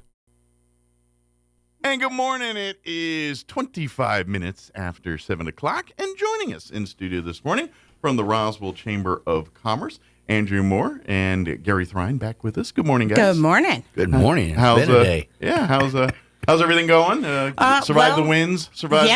My low-grade migraine has subsided for a moment until tomorrow. Yeah, but I can breathe better today. I was thinking, my eyes and everything, they're a little bit better this morning. Oh, my goodness. On Tuesday at the office, like you felt like you were in a bubble. Oh, yeah. And then all of a sudden about 2 o'clock, I had to go run some errands. Yeah. So I was leaving the office going down Richardson. It was blackout conditions in front of City Hall. If people didn't have their headlights on, somebody would have gotten hurt. Yeah, it was bad. I mean, I was here because I'm where I'm always at. And I couldn't see the SunWest building, which you can see clear as day right there. It's 2 blocks away. Oh, my gosh. That was completely invisible from the dust storm. Yeah. And you would think in this area where there's buildings and stuff, it wouldn't be as bad. Yeah. In fact, it was worse here in the downtown area than it was at my house. And I'm up where all the houses are being built off of Country where there's Club. more dust? Yeah. Well, I think it pushed it all here. There's no dust there because it all got here. And so it was kind of comical in that respect. Sure. And then as soon as I got past City Hall and kind of up the hill by the Institute, then it was like a sun cap. Like you could see the sun, but then you were inside the dirt bubble. Right. It was very humorous how New Mexico works. All I say is if you're a filmmaker on Tuesday, you should just get B-roll because I'm sure you can work that in a movie somewhere.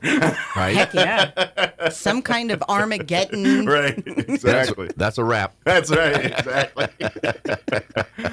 But, of course, with springing, that means events and things get busy all around town, including at the Chamber of Commerce. It's been busy, but it's going to pick up and continue. I mean, there's things weekly happening. Yes, Chamber now, so our big event that we're pushing right now, because in 22 days, that's right, we have Rise with Roswell. If you are unaware, March is National Agricultural Month. All right. And so every year, the Chamber of Commerce celebrates the ag community and our agricultural providers because we are, after all, a rural community. And Rise with Roswell this year will be Thursday, March 27th, out at the fairgrounds. The doors will open at 6 a.m. They're in Hobson Hall, right? Yes, sir. Always at Hobson. Well, not always, but when it was before there was no Hobson Hall, obviously it wasn't there. We're at Hobson Hall. unless we outgrow it, and then we do have a let's backup say plan. we can go into the big building, the commercial Correct. building. If we There's need to. always places That's right. to go, but right now it's Hobson Hall, and they can hold comfortably about 250 people. I'm about to say, every time we've held events in there before, it's been plenty of space, Yeah. and everybody's So had room if we to get 300 people, I mean, I'm happy to go That's across it, the parkway right there, Right. the walkway, and We'll have to start a drive-through. gosh, wouldn't that be cool? That's right. Grab and go. Here's your Right. grab and go breakfast. But here's the thing, folks. This is a Rise with Roswell breakfast. Yes. Sorry, this is for farmers and ranchers. Their hours aren't the same as your hours. Correct. So this breakfast starts at 0600. It does.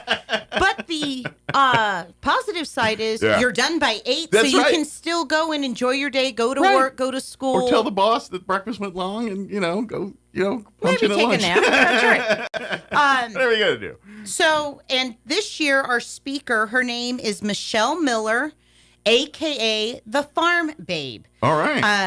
And her bio is she's a reformed city girl who had bad information and even worse food beliefs. She was reborn as an ag evangelist, an internationally recognized keynote speaker, podcaster, writer, columnist, social influencer, and champion for global agriculture. From fashionista to farm babe, Michelle shares her unexpected career journey. Today, she's on a mission to be a dedicated mythbuster, truth teller, and influencer for modern farming and food with more than 350,000 followers and a monthly reach of over 5 million agriculturalists. Farmers, entrepreneurs, and consumers, she shares her message far and wide. Nice. And she's got a little bit of comedy in there as well. It's going to be fabulous. Once again this year, Golden Corral is going to provide our breakfast. Nice. And as always, the farm breakfast is just that, a very traditional farm breakfast, eggs, sausage, bacon, and of course, Gravy. always a lot of coffee, Yeah. biscuits and gravy. If you're So- on a strict calorie regime, this may not be your Correct. breakfast. You may need to put a pause This is a on the diet for country this morning. breakfast, not a I just worked out at the gym breakfast. Or just tank up for breakfast and then skip lunch and dinner. This is the breakfast you want and lie that you never eat. Correct. And of course, we're always looking for event sponsors. If you'd like to be an event sponsor, you get a minimum of one table that seats 6 people, but you can have as many seats as you would like. Sure. We have table sponsors where you are guaranteed one table of 8 seats. Sure. Both event and table sponsors, we will predominantly showcase your logo and give thanks to you. It'll be on all of our information that is pushed out. In fact, this morning, I have to go update our website because we had some sponsors come in last night, so I need to make sure that they get prominently Get their posted. shine. We have a placemat that goes out, and our table and event sponsors are on there as well. And the placemat also serves as our agenda. So Mhm. when you come to sit down, you'll know exactly what's going on. And It's called being resourceful, Correct. multitasking, Well, using all your resources absolutely. for one We- thing. Yeah. We got to try to do the best that we possibly can. That's right. And then last night kicked off the Walk for Alzheimer's. Oh, great. We did host them at the Chamber of Commerce. The walk will be November 1st. Mhm. And this year they're trying a new location. It'll be out at Rusticay Sports Complex. Oh, they're going to move it. Okay. Yeah. Okay, because I know they kind of like doing it downtown on the courthouse lawn. Yep. So they're going to take it out to the Rustic Cave. Yep, they're trying some new stuff. They're just Cool. going to see where it works because it's been out at Cielo Grande. Sure. I wrote last year it was at the And courthouse. I know talking with some of like Don, he's one of the folks that wears many hats, but he kind of meant because they want to do it in a visible place because Correct. they wear the purple and it's raising awareness, and so they want to do it as a public place as possible. So when you all drive by and see a bunch of people walk around in purple, going, "What's going on?" and then they say, "Oh, it's about Alzheimer's. Come on in and let me learn you about it." But now's the time to start formulating teams and all that kind of stuff. I believe if you go to alz.org and then you can click Roswell, and then there's a whole. And we're going to have a link in our weekly newsletter. I'm going to get it on our social media. I'll even have a link predominantly on our on our website as well, because obviously I personally have been touched by dementia, and it's almost like cancer. It's getting like or cancer. It's like if you aren't directly, somebody, absolutely, directly. And Alzheimer's is almost at that level where maybe you yourself or your spouse, but you're like, I have an uncle or I have a friend whose mom. And you may not be diagnosed with Alzheimer's specifically, but Alzheimer's is a form of dementia. So most, just about all of us have been hit or associated or know somebody with at least dementia. Absolutely. I know my grandmother's. And the cool part about it, and this is talk with him on the radio here, the cool part about it is it's in our lifetimes, in the last 10, 15, they've made so much progress in research of Alzheimer's where they are very close to coming up with a way to reverse this. Correct. Whether it's being some kind of immunization shot or some kind of, but the medicines, thanks to all the research, a person diagnosed with Alzheimer's or some form of dementia today has a much better, longer lifespan of quality life after that diagnosis than, say, 20, 30 years ago. They can live years on the medicines and stuff and show minimal signs and stuff now. And they're getting to the point where we keep doing these walks, we keep raising this money. They're close to where they're gonna, and I can't remember the color, and I'm so sorry, white. But they're waiting for the first white flower, so they can say, the or white first pinwheel. person cured from Alzheimer's, and they are on the verge of having at least a vaccine for Alzheimer's. Like, I mean, this is all stuff I learned last night, and they're all close. I was totally geeking out. It was kind of funny. So that's what I'm saying. Get involved with this stuff, because legitimately, I feel like we're just a couple years away from seeing a breakthrough here.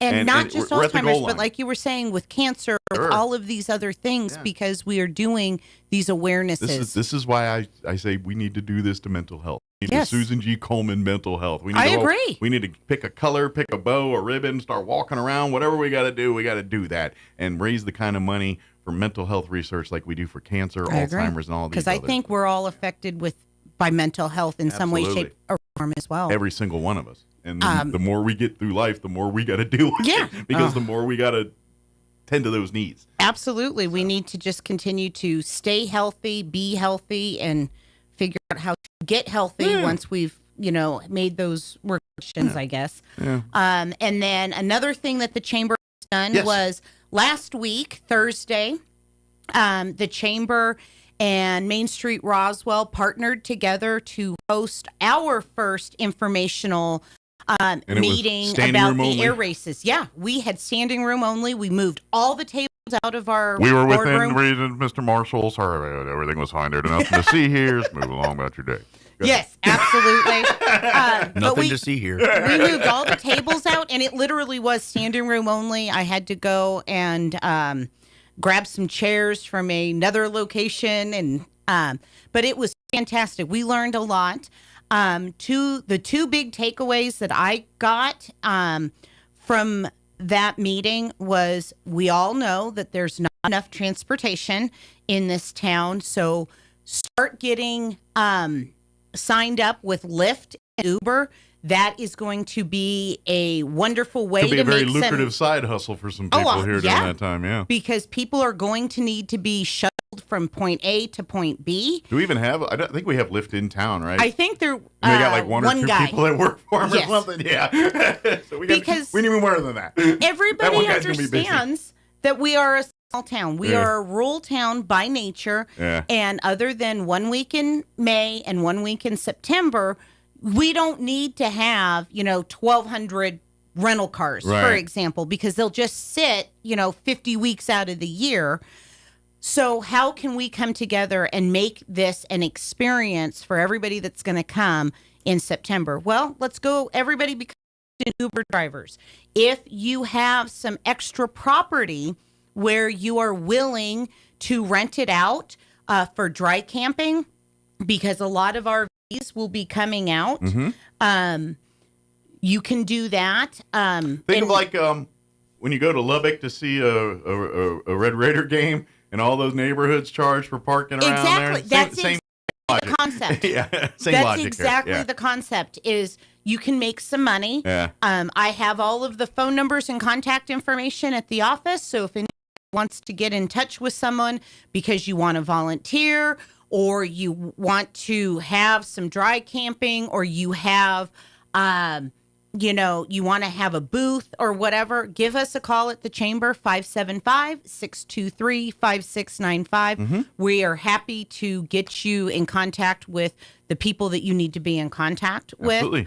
Because May will come very quickly, and then September very quickly after that. There is also an app. If you have an extra vehicle and you're willing to part with it for a couple of days in May, a couple of days in September, it's like Airbnb for your car. Okay. You can rent your own car out. All right. I forget what the name of that app is, because I just learned about it last week, and of course my kids are going to be like, "Oh, Mom, you're so dumb. You It don't." should be something like Road Airbnb or something. Right. So, but once again, we will have all that information at the office if you give us a call. Right. Because this is going to fundamentally change this Absolutely. area. And I just give all the kudos to Mike Espiritu and his team over at the EDC. Don't think people fully grasp Correct. Roswell, and you will get a smidge taste of it in May. Take Yes. whatever you get in May and tenfold it. That's what you're going to see in I September. think it'll be at least 5 times bigger than the UFO festival, and it's going to be bigger than anything saw. We're talking Balloon Fiesta Spiket. number type Yes. thing. This is we're in Balloon Fiesta Correct. conversations now with this stuff. That's what we're talking about. That's right. And it's only going to get up and bigger from That's here, right. So. But also think of all the wonderful things that are going to come from this, because everybody has said, "Oh, I want to see restaurant A, B, or C town. I want to see shopping A, B, or C. I want And that's this." starting- That's all going to come if we And do it's a already really starting. good job. Yeah. And it's already starting. I mean, just look at, what you're seeing in the newspaper and everything that's going on at the air right Yes. now.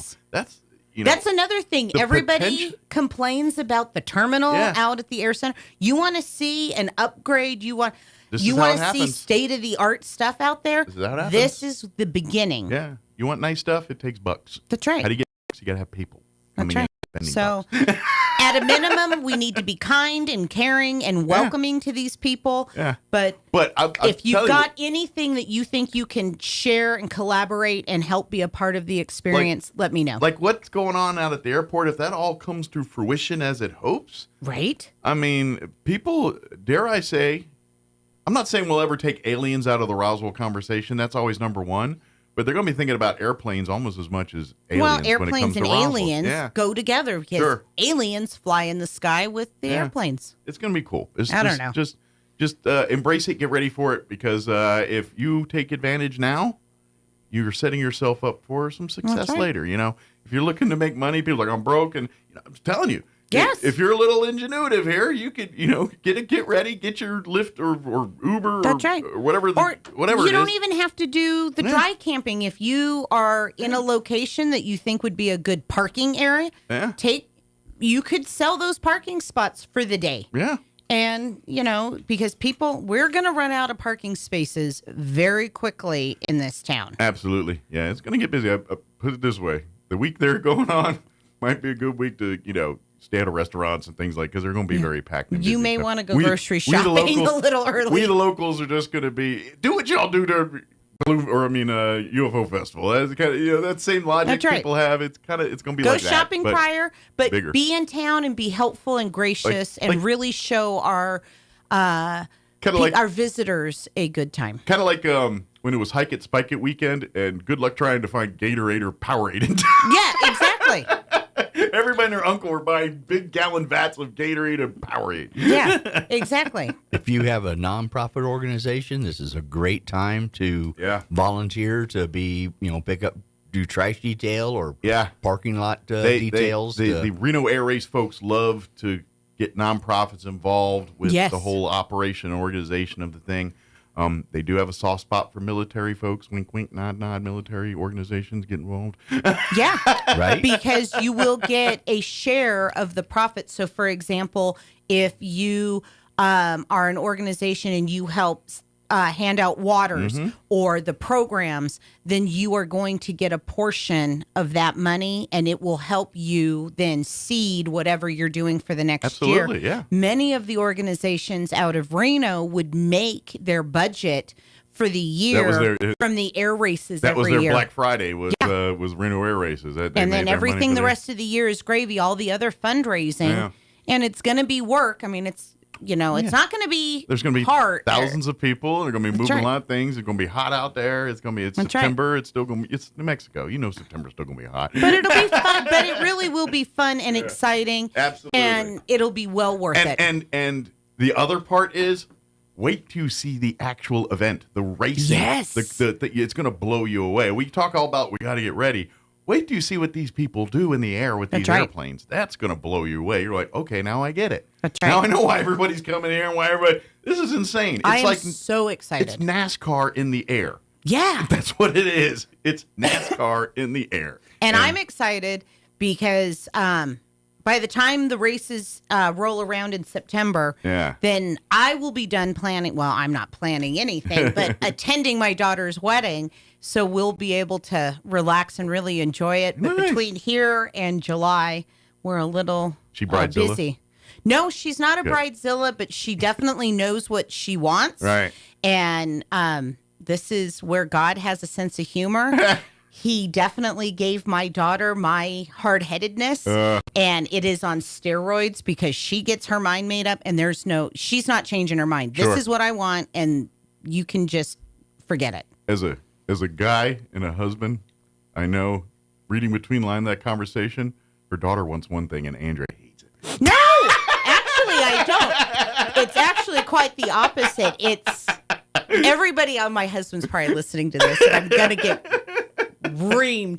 But he's the one that's having, he's like, oh my gosh. And I'm just like, you know what? I've had my party. I'm good. Right. Like, let her do her thing. Sure. Because at the end of the day, it's her party. Right. And who cares what mom the check, thinks? Right? Exactly. Don't go to jail. Don't go do anything. She does have particular colors, and this is super cute.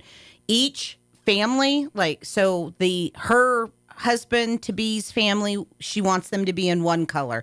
She wants us to be in a different color. So that way when the pictures come out, it'll be very easily to say, oh, yeah, see, that was Grandpa's side, or that's Dad's side, or that whatever. And I'm like, okay, that's kind of cute. I wouldn't do it that way, but if that's what her vision is. I'm going to joke because that's what I do. And then you can have a rumble afterwards. Yeah, like a West Side Story rumble with the pinks versus the purples. And in this but it'll be fun.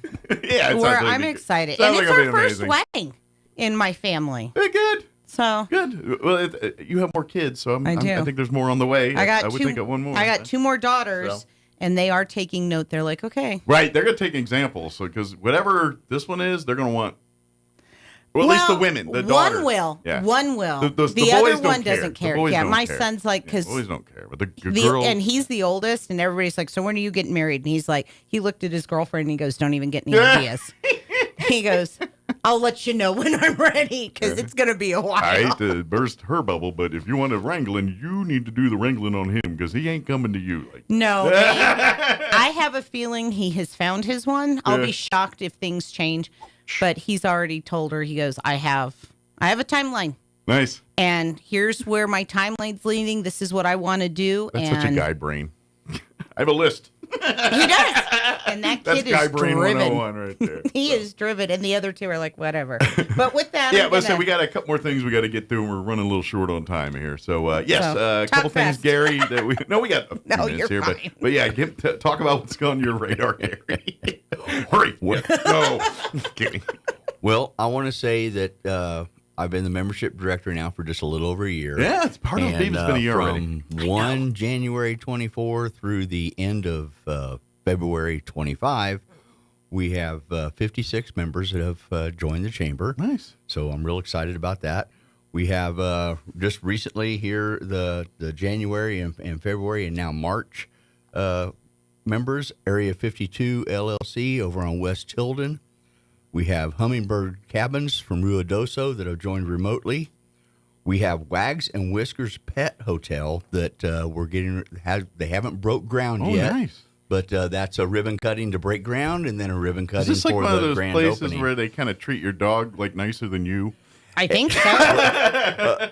More to follow. All right. I will get There you updates go. as like we you're like, get. can people stay here too, or just pets? Right. We have Gyro Studios out of Las Cruces. They do promotional videos, and we have Permian Road Safety Coalition out of Midland, Texas. They have the Texas, West Texas, East New Mexico, Southern New Mexico areas that they do their responsibility. So they wanted to be part of the chamber. Nice. And then we have yesterday we had the Adult Teen Challenge of New Mexico out on Alameda. They're like a rehab for teenagers. Okay. So we're excited to have them on board. Great.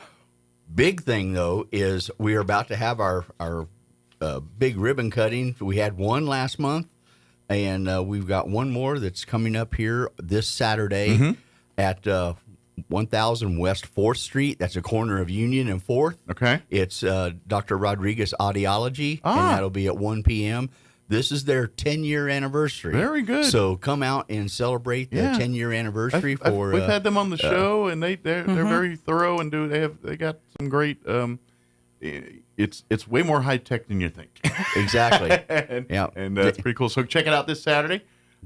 Rain or shine. Good news is most of that's going to be indoors. So right. So the weather. I've been talking to her, texting back and forth. Is like, are we going to do this inside? Or are we going to do it outside? And well, good news is we won't make you sit out in the cold if it's too bad. No. We'll bring it indoors. But please come in. She's pretty much figured we're going to be inside with a 60% chance of rain or snow. Yeah. So, we'll be inside. So, but please come out and celebrate that. And then there will be more ribbon cuttings to come. Because we've still got a lot of folks that joined, the 56 people. We haven't done ribbon cuttings for all of them yet, and they are all kind of deciding, when it's kind of a season. When do we want to do? It's like wedding season or anything else. There's ribbon cutting season. And right. As always, we all have room to do business after hours. Absolutely. So once again, Gary's been doing a great job. I'm just so proud of him. Without him, I don't know where we would have been this last year. Probably a whole lot of nowhere because I'm one person and there's only so much I could do. So I am very appreciative of Gary coming on the team. You kicking butt this year. But he's always on the phone hustling and, business after hours. If you want to showcase who you are and what you do, and you don't have to even have a reason other than I just want to have a party. Yeah. Let us know. We typically do them on Thursdays. But if there's like a particular day or date that is special to you, so for example, I always use Hippie Chicks as our example. That's kind of an off day. Like a tradition for them. Because Terry has her specific date, and she always wants to do her date of her anniversary. It's like an annual event. Yeah. She makes an annual. And sometimes it's a she doesn't do Sundays. Sometimes it has been a Saturday or a Tuesday. We do try to stay away from Wednesdays for obvious reasons. It's kind of church busy day. night for churches and things. Yeah. Right. But we like Thursdays. And Mondays, it's a great way to no one wrap likes up to the do week. things on Mondays. But And if you're thinking about joining the chamber and you're not sure what the benefits are and everything, if you go to our website, Roswell, the word spelled out, nm.org, in the upper right-hand corner is a join tab. Click on that. That opens up the membership benefits page. If you have any questions, my email and my membership cell phone are at the top of the page. Yep. You can peruse the website. Andrea is always updating it. And you can, like I said, the only question I've ever said is a bad question is the one not asked. So correct. If you have any questions, don't hesitate to call or email me. Let Gary talk. And it doesn't matter what your business, whether you're a mom and pop or a Fortune 500 company, there's options and opportunities. And we have all kinds of businesses that we've signed up, not only under Gary, but in the past, that are, home-based. That it's, little Miss Sally that does whatever little web-based widget. business. Exactly. Yeah, So let us know if you do commerce or have commerce in Chaves County and in Roswell. you really should be a member of the chamber because we help everybody, big and small. Absolutely. And we can set up a ribbon cutting for you in our boardroom. We've had a lot of home-based businesses do that because obviously you don't want everybody coming to your home to celebrate your ribbon cutting. But if you've already had yours, if you've joined, you've been a member for a while, and just want to have an anniversary ribbon cutting, nice if we do it though. Just let me know, and we will clear out the conference room, and we'll have the red coats come, and we'll do an anniversary ribbon cutting for you. And absolutely. And then about short on time here, but also, if you're interested in being a red coat. Exactly. Always could use more red coats. I just handed out an application last night for a new red coat. A little bit more testosterone in the group. Yes. So, well, good. Yeah, they're the official class of the chamber. They are our kind of our face. Yes, they are. I do appreciate our red coats because I've been a red coat for 9 years, and they are wonderful. They come out. They love to support the community, and when you see them coming, something new and something's happening in town. So, that big pair of scissors and the red ribbon. Everyone loves the red coat. So if you want to, I want to make a big plug. We have a community calendar. I need to do a better job of tooting our own horn on that. If you have an event that is going on, whether it's a small event or a big event, there is a tab on our homepage, roswellnm.org. It says community calendar. Right under that tab is where to submit an event. And as long as it's, community friendly, we're going to accept it. But we want this to be the community calendar. Hey, what's going on Friday night? Well, you go to roswellnm.org, you click on our calendar, everything's there. You don't have to be a member. All you have to do is be having an event in Roswell and Chaves County and put as many details as you want. Kind of like that guide on your DVR or whatever. You say, hey, what's on tonight? Because making that kind of thing. There's really not one location that you can go. I know that I have to go to 5 or 6 different places on Facebook, on Instagram, on the, internet, and there's not one place. So if you've got an event, roswellnm.org. If you have any questions for Gary Thrine or Andrea Moore, 575-623-5695. We're located on the corner of Richardson and 2nd, 131 West 2nd. You can't miss us because we have a huge wall with aliens on it. Come in and see us. Absolutely. Well, thank you guys. Absolutely. Thank you, Gary. Thank you, Andrew. We'll see you in a couple weeks. Absolutely. All right, 7:56. We're going to pause for news, weather, and then your Chaves County Sports News Report update. brought to you by DSI. That's up next. Don't An go Eddy away. County jury has convicted a man for an unsuccessful plot to have his wife killed. John Green was found guilty of hatching the plot after authorities said he paid a prison cellmate's bail so that he could leave the facility and kill Kim Lark, a local doctor and Green's wife. Green wanted a man named Greg Markham to break into his Carlsbad home, hide, and wait for Lark to return home, then force her to overdose on fentanyl so he could cash in her life insurance policy. Prosecutors said Markham took advantage of Green and used the money to get out of jail, but never went through with the plan. New Mexico Representative Yanira Gurola is fighting for more bilingual education in public schools. Gurola is a former bilingual teacher in Albuquerque and immigrated to the U.S. from Chihuahua, Mexico.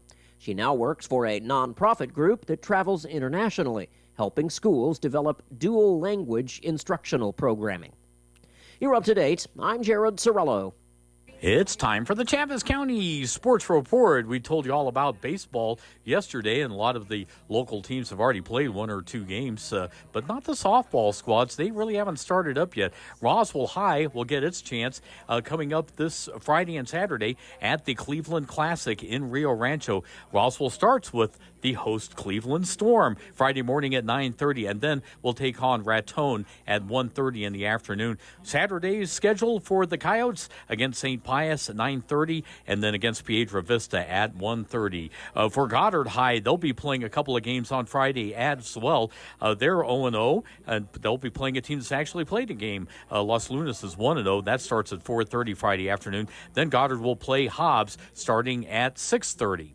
The Sports Report brought to you by DSI. Call DSI for all your office technology needs. I'm Eric Butler at Roswell Talk FM 106.5. I'm meteorologist Steve Hamilton with your Pecos Valley weather. Low pressure passing to our north. All we'll get from that system is gusty wind up to 45 miles per hour today. Mix of sun and clouds, and we're in the mid-70s. Overnight, still pretty breezy, mid-40s on the low, and we get clear skies, and then a little windy on Friday. We're in the upper 60s to about 70 and sunny. Rain and snow showers Saturday, sunny Sunday. I'm meteorologist Steve Hamilton, and that's your latest forecast. All across America, this is the Red Apple Audio Network's Market Report. I'm James Flippin. U.S. stocks finished higher yesterday. The Dow closing up almost 500 points higher. A rebound for the market after the tariff-based sell-off on Tuesday. Things moved in the opposite direction during yesterday's session after President Trump moved to grant a 1-month exemption for U.S. automakers for new tariffs on imports from Canada and Mexico. The White House also signaling an openness to delays for other levies, and investors reacted to that positively in terms of what the impact was for stocks. Economic data. ADP says the economy added 77,000 private sector jobs last month. That's the smallest number of new jobs added since July of last year. On the upside, U.S. factory orders rose in January by 1.7%. Those orders have declined for 2 straight months previously. The Fed's Beige Book, or Summary of Business Conditions, points to moderate growth and a slight rise in prices. Facebook and Instagram parent Meta showed off the social networking giant's new upcoming Llama 4 artificial intelligence software. This will power so-called AI agents, which can use web browsers and other tools. With business, I'm James Flippin. This is the Red Apple Audio Network's Market Report.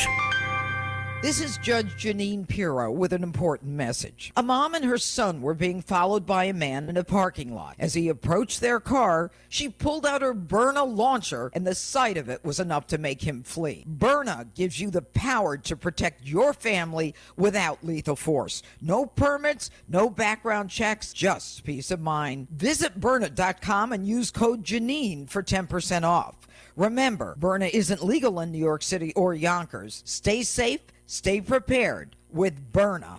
Have you ever heard the phrase, he's too smart for his own good? That's a perfect description of Solomon. God had blessed him with the highest amount of wisdom ever known. Because of his wise choice to ask God for wisdom rather than everything else, God blessed Solomon with amazing riches, prosperity for Israel, and peace for his nation. How could he not be satisfied with all that God had given him? He had it all, yet it didn't seem to be enough. His personal desire for the things God had forbidden outweighed his loyalty to the one true God. Do you ever find yourself in the same place? You know what God wants from you, but your selfish desires have pulled you far away from God's will for your life. When Solomon dedicated the temple to God, he asked God to forgive he and his people when they sinned because he knew they would. No matter how far you strayed from God, if you truly want to change, he wants to forgive. He wants you to be his. You just have to come and take that step. Join us at the Country Club Road Church of Christ for worship at 10 a.m. on Sunday, located on the corner of Country Club and Washington in Roswell. Your home for Armed American Radio is 106.5 FM, KEND Roswell. And we're closing in on 9 o'clock. Town Hall News is up next. We'll be back on the other side of news. Don't go away. News this hour from townhall.com. I'm Rich Thomason. The House has voted to censure Congressman Al Green, the Texas Democrat who disrupted President Trump's congressional speech this week. Green offers no regrets, says he'd do it again. Today's vote falling pretty much along party lines. Second federal judge extending a block that bars the Trump administration from freezing grants and loans. This time, a judge in Rhode Island granted the request for a preliminary injunction from nearly 24 Democratic states. Trillions of dollars of grant and loan money are at stake. Government lawyers argued the court lacks the constitutional authority to block the funding freeze, while the state said a long list of important social services are at risk. Trump administration officials have said Social Security, Medicare, and food stamps would not be affected. Greg Clugston, Washington. Hamas brushing aside President Trump's threat that it will be destroyed if it fails to release all the hostages it's holding, and fails to do so immediately, and that includes the bodies of those who were murdered by the terrorists. The president writes on Truth Social, "This is your last warning."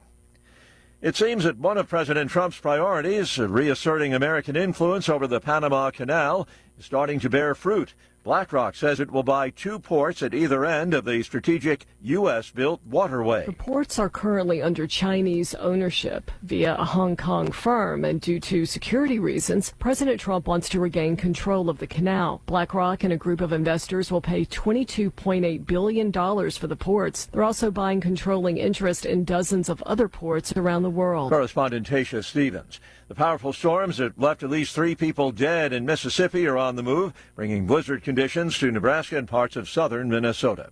Watching Wall Street, the Dow down 114 points. The Nasdaq is off 160. More on these stories at townhall.com. Everybody wants cheap airfare, but where do you find it? You call low-cost airlines. Their prices are direct from the airlines, and they're so low you can't find these fares published anywhere. They specialize in cheap flights, discount hotel rooms, cheap car rental rates, and great package deals anywhere around the world. Wherever you want to go, they can help you get there cheaply and with a best price guarantee. If you want the lowest on your airline tickets or other travel services, call now. That's right, call. That's the only way to get these rates. Experts are standing by 24/7 to get you the cheapest airfare and hotel rates available. So don't wait. Call right now for the lowest travel prices anywhere and for great last-minute travel deals too. Call 866-755-5300. That's 866-755-5300. Again, 866-755-5300. Call us right now. This didn't last very long. After opening the door just a crack, North Korea has once again slammed the door on foreign visitors. After much anticipation, tourists were finally allowed into North Korea last month to the remote eastern city of Rason. But the excitement has been short-lived. The operators have asked travellers who to go in soon to bear with them while they find out how long trips are being paused for. Ahead of the reopening, some doubted whether Westerners would be allowed back, as Kim Jong-un has been trying to stop information getting into the country and spreading. The BBC's Jean McKenzie in Seoul, South Korea. South Korean and American troops will begin their large annual joint military drills next week to enhance their readiness against North Korean threats. Today's announcement comes just days after North Korea threatened a high-profile response to what it calls escalating U.S.-led aggression. News and analysis, townhall.com. Federal court has said no to Elon Musk's request to block OpenAI from converting to a for-profit enterprise. A U.S. district judge said she could expedite a trial to consider Musk's claims. The billionaire Trump advisor is suing for breach of contract over what he said was the betrayal of its founding aims as a non-profit.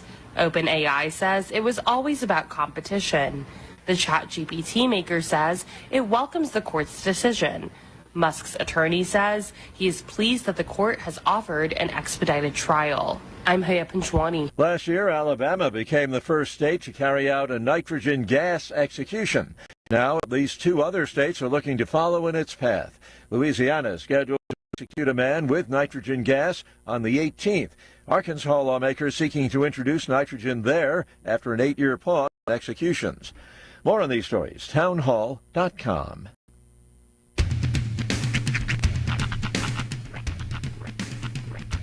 What wide world of sports is going on here? I promise you, whatever scum did this, not one man on this force will rest for 1 minute until he's behind bars. Now let's grab a bite to eat. Yeah, come on. I feel the hot wind on my shoulder and the touch of a world that is older. I hit the switch and check the number. I leave it on and then I slumber. I hear the rhythm ringing through it. So then go get Sorry, cumbia music. I hear the talking of the DJ. The travel listen, what does he say? I'm on a Mexican radio. I'm on a Mexican world radio. Broadcasting live from high atop the J.P. White Building in downtown Roswell, New Mexico. It's Mornings with Mike Winters. 106.5 Roswell's Talk FM. Is that what I sound like when I talk? Now, here's your host, Mike Winters.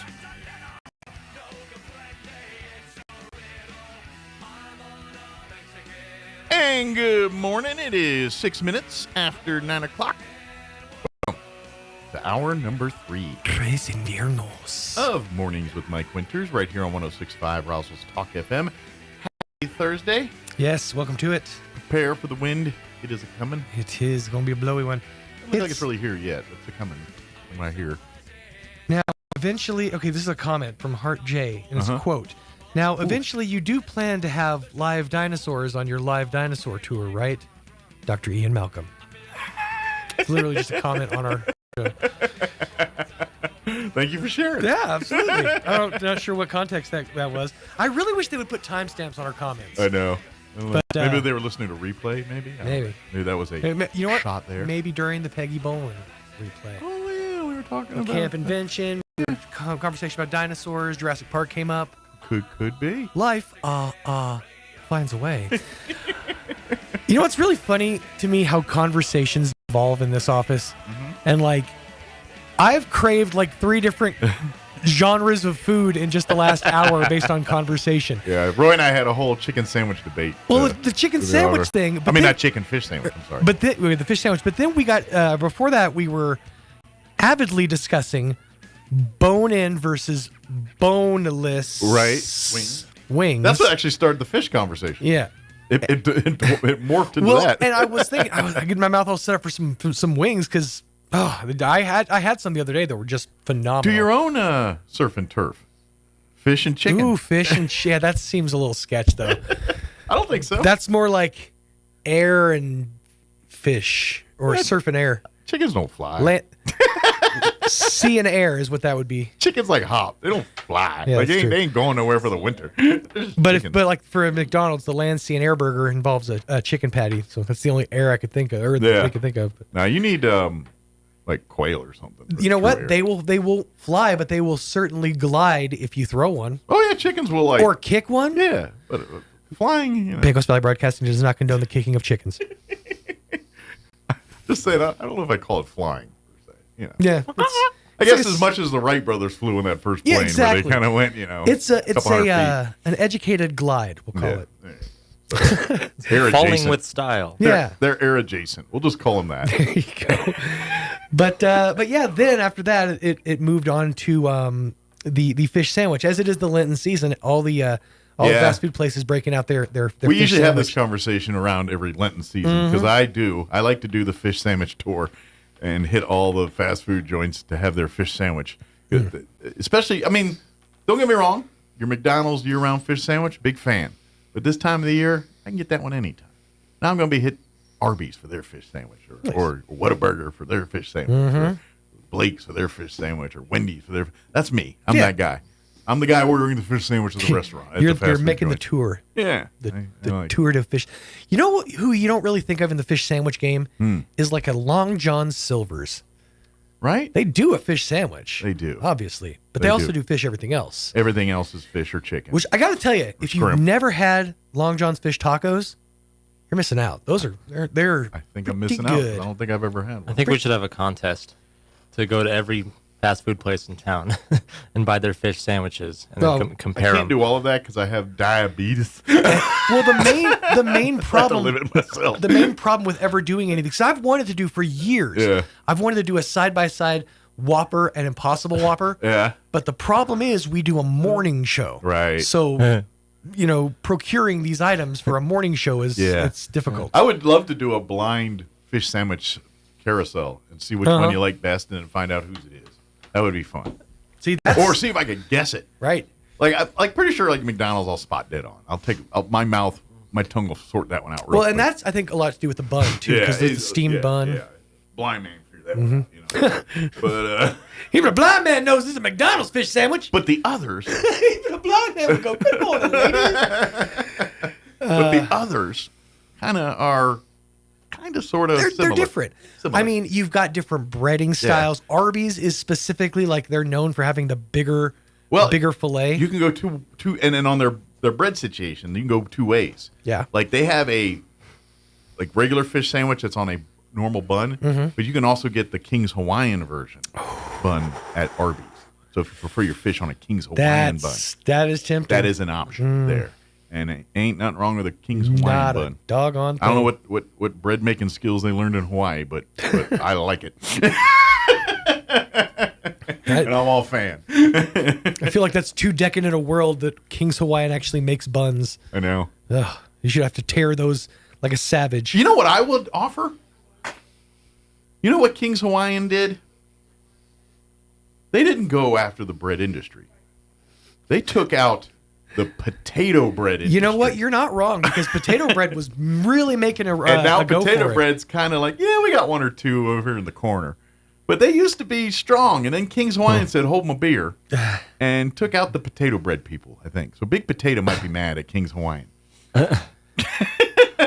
Just a hunch. Well, here's the thing. King's Hawaiian's bread is made in Torrance, California, and in Georgia. Love good Georgian Hawaiian bread.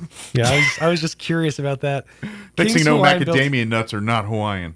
King's Hawaiian's first factory opened in Torrance in 1977. The company's West Coast hub is located in Harbor Gate in Torrance. The bakery is located in California. Can you even get that bread in Hawaii?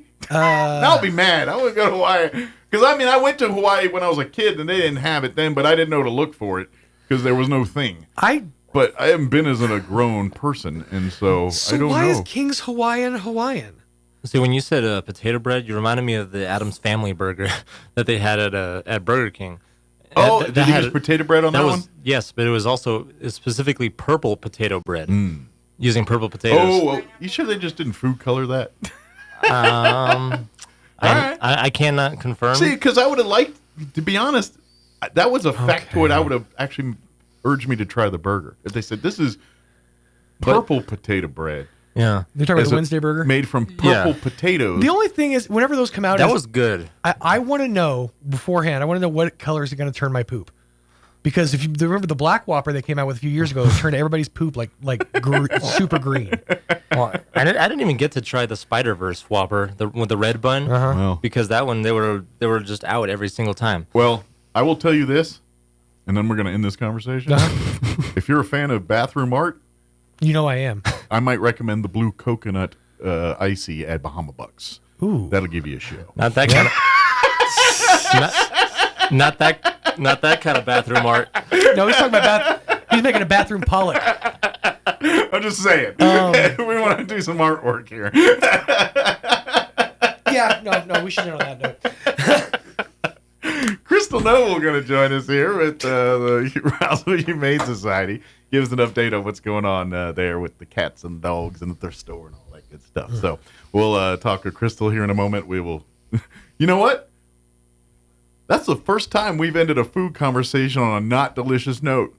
Like every other time we got people wanting food. I don't think that's necessarily By the end of this true. conversation, I think, well, I mean, short of the eggs and those discussions, I'm talking like legit food, like food that people would eat. Yeah. Actually eat. Not you and I trying on a morning show. That's okay. Fair enough. I'll give you that one. Yeah, not something that, freak show food. I feel like we've definitely turned people off to food before. Oh, yeah. Well, then, okay. So if we need to end on a high note. Okay. King's Hawaiian bread is called Hawaiian Rolls because the company originally called Robert's Bakery was founded in Hilo, Hawaii by Robert Taria, who created a sweet soft bread based on the Portuguese sweet bread tradition that became popular in the islands. Ooh, so the Hawaiian bread has a little Portuguese lineage. Yes. They get 16 geese and That's they the put them trick? on a porch. Pineapple juice? I don't. Pineapple juice. Oh. There's the trick. I did not know that. That's what makes this sweet. And that's the Hawaiian part, because guess where pineapples are?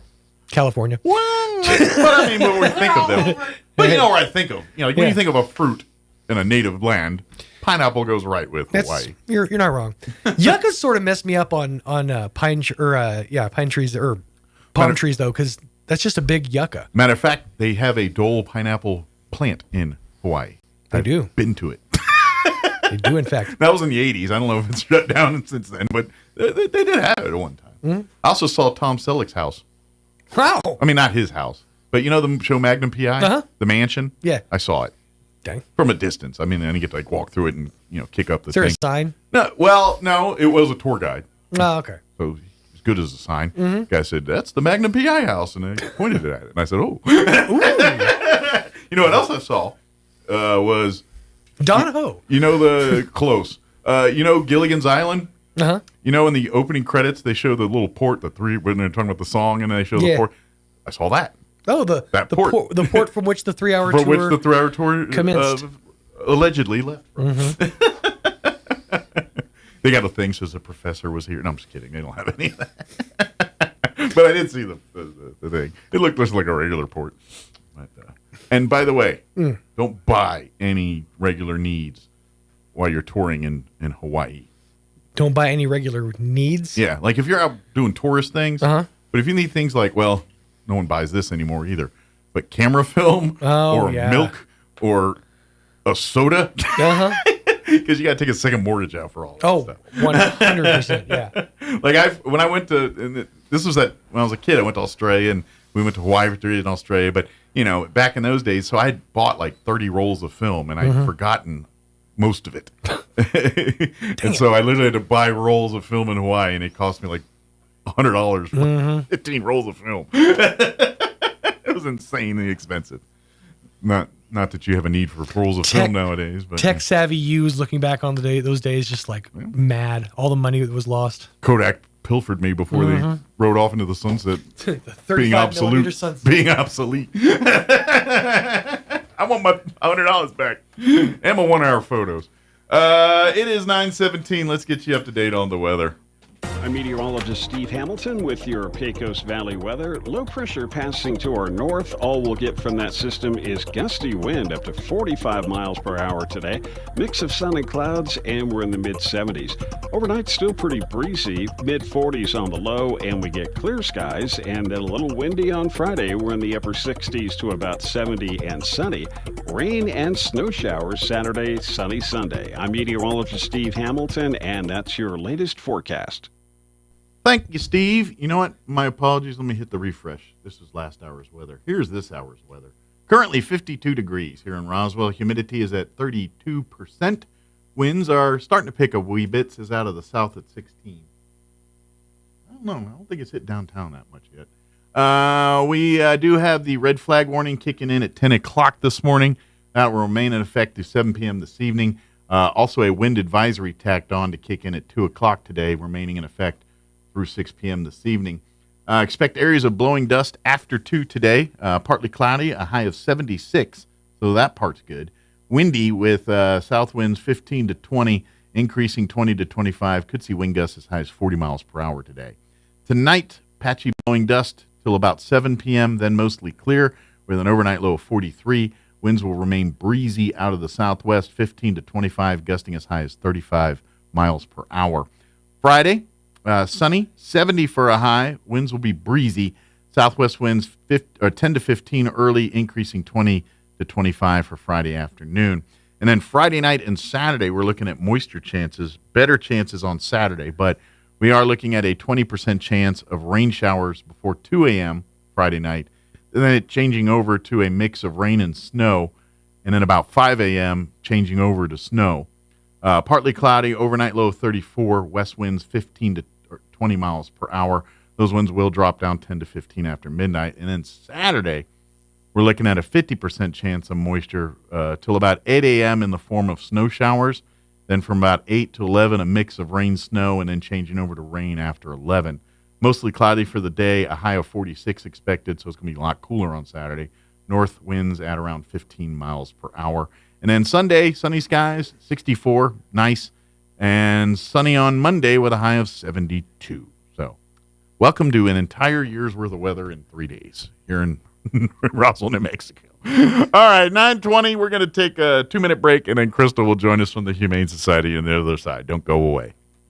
Check out some of the Lenten specials you'll find this week at your local Farmers Country Market. Select varieties of Kraft Real Mayo are $4.48 each, and 4 packs of Starkist Chunk Light Tuna in Water are $3.98 each. In produce, Anaheim and Serrano peppers are both 99 cents a pound, and Sweet Golden Pineapple are $2.99 each. In the meat department, bags of Full Circle Market Alaskan cod fillets are $5.99 each, and bags of Icy Ocean Tuna medallions are $4.99 each. These are just some of the Lenten specials you'll find this week at your local Farmers Country Market.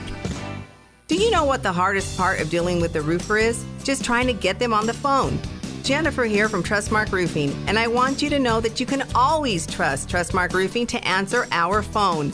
Need a free roof inspection? Just call us at 575-755-ROOF, and we'll answer with a live person, a real human being. Have a roofing project already going with us and need to discuss it? Just call 575-755-ROOF, and we will answer the phone. No answering machine, no voicemails, and no weird robot automated attendant. That's because at Trustmark Roofing, we're all about relationships and treating people right. That's true for customers and vendors and insurance companies and employees. Anyone and everyone who comes in contact with our company. So if you have any roofing needs at all, trust Trustmark to treat you right and to answer the phone. Our number again is 575-755-ROOF, or find us online at trustmarkroofpros.com. Trustmark Roofing, we put people first. Get ready to boogie at the Spencer Theater for the Performing Arts. On Saturday, March 15th at 7 p.m., experience When Disco Was King, featuring the Kings of Disco, all former members of the world-famous Village People. Dance the night away to hits from legends like the Bee Gees, Donna Summer, and Earth, Wind & Fire. Get your tickets today by visiting spencertheater.com or by calling the box office at 575-336-4800. We'll see you at the Spencer. Mulan has the highest kill count of any Disney character. When asked for comment, Buzz Lightyear responded, "To infinity and beyond." Here's Mike Winters.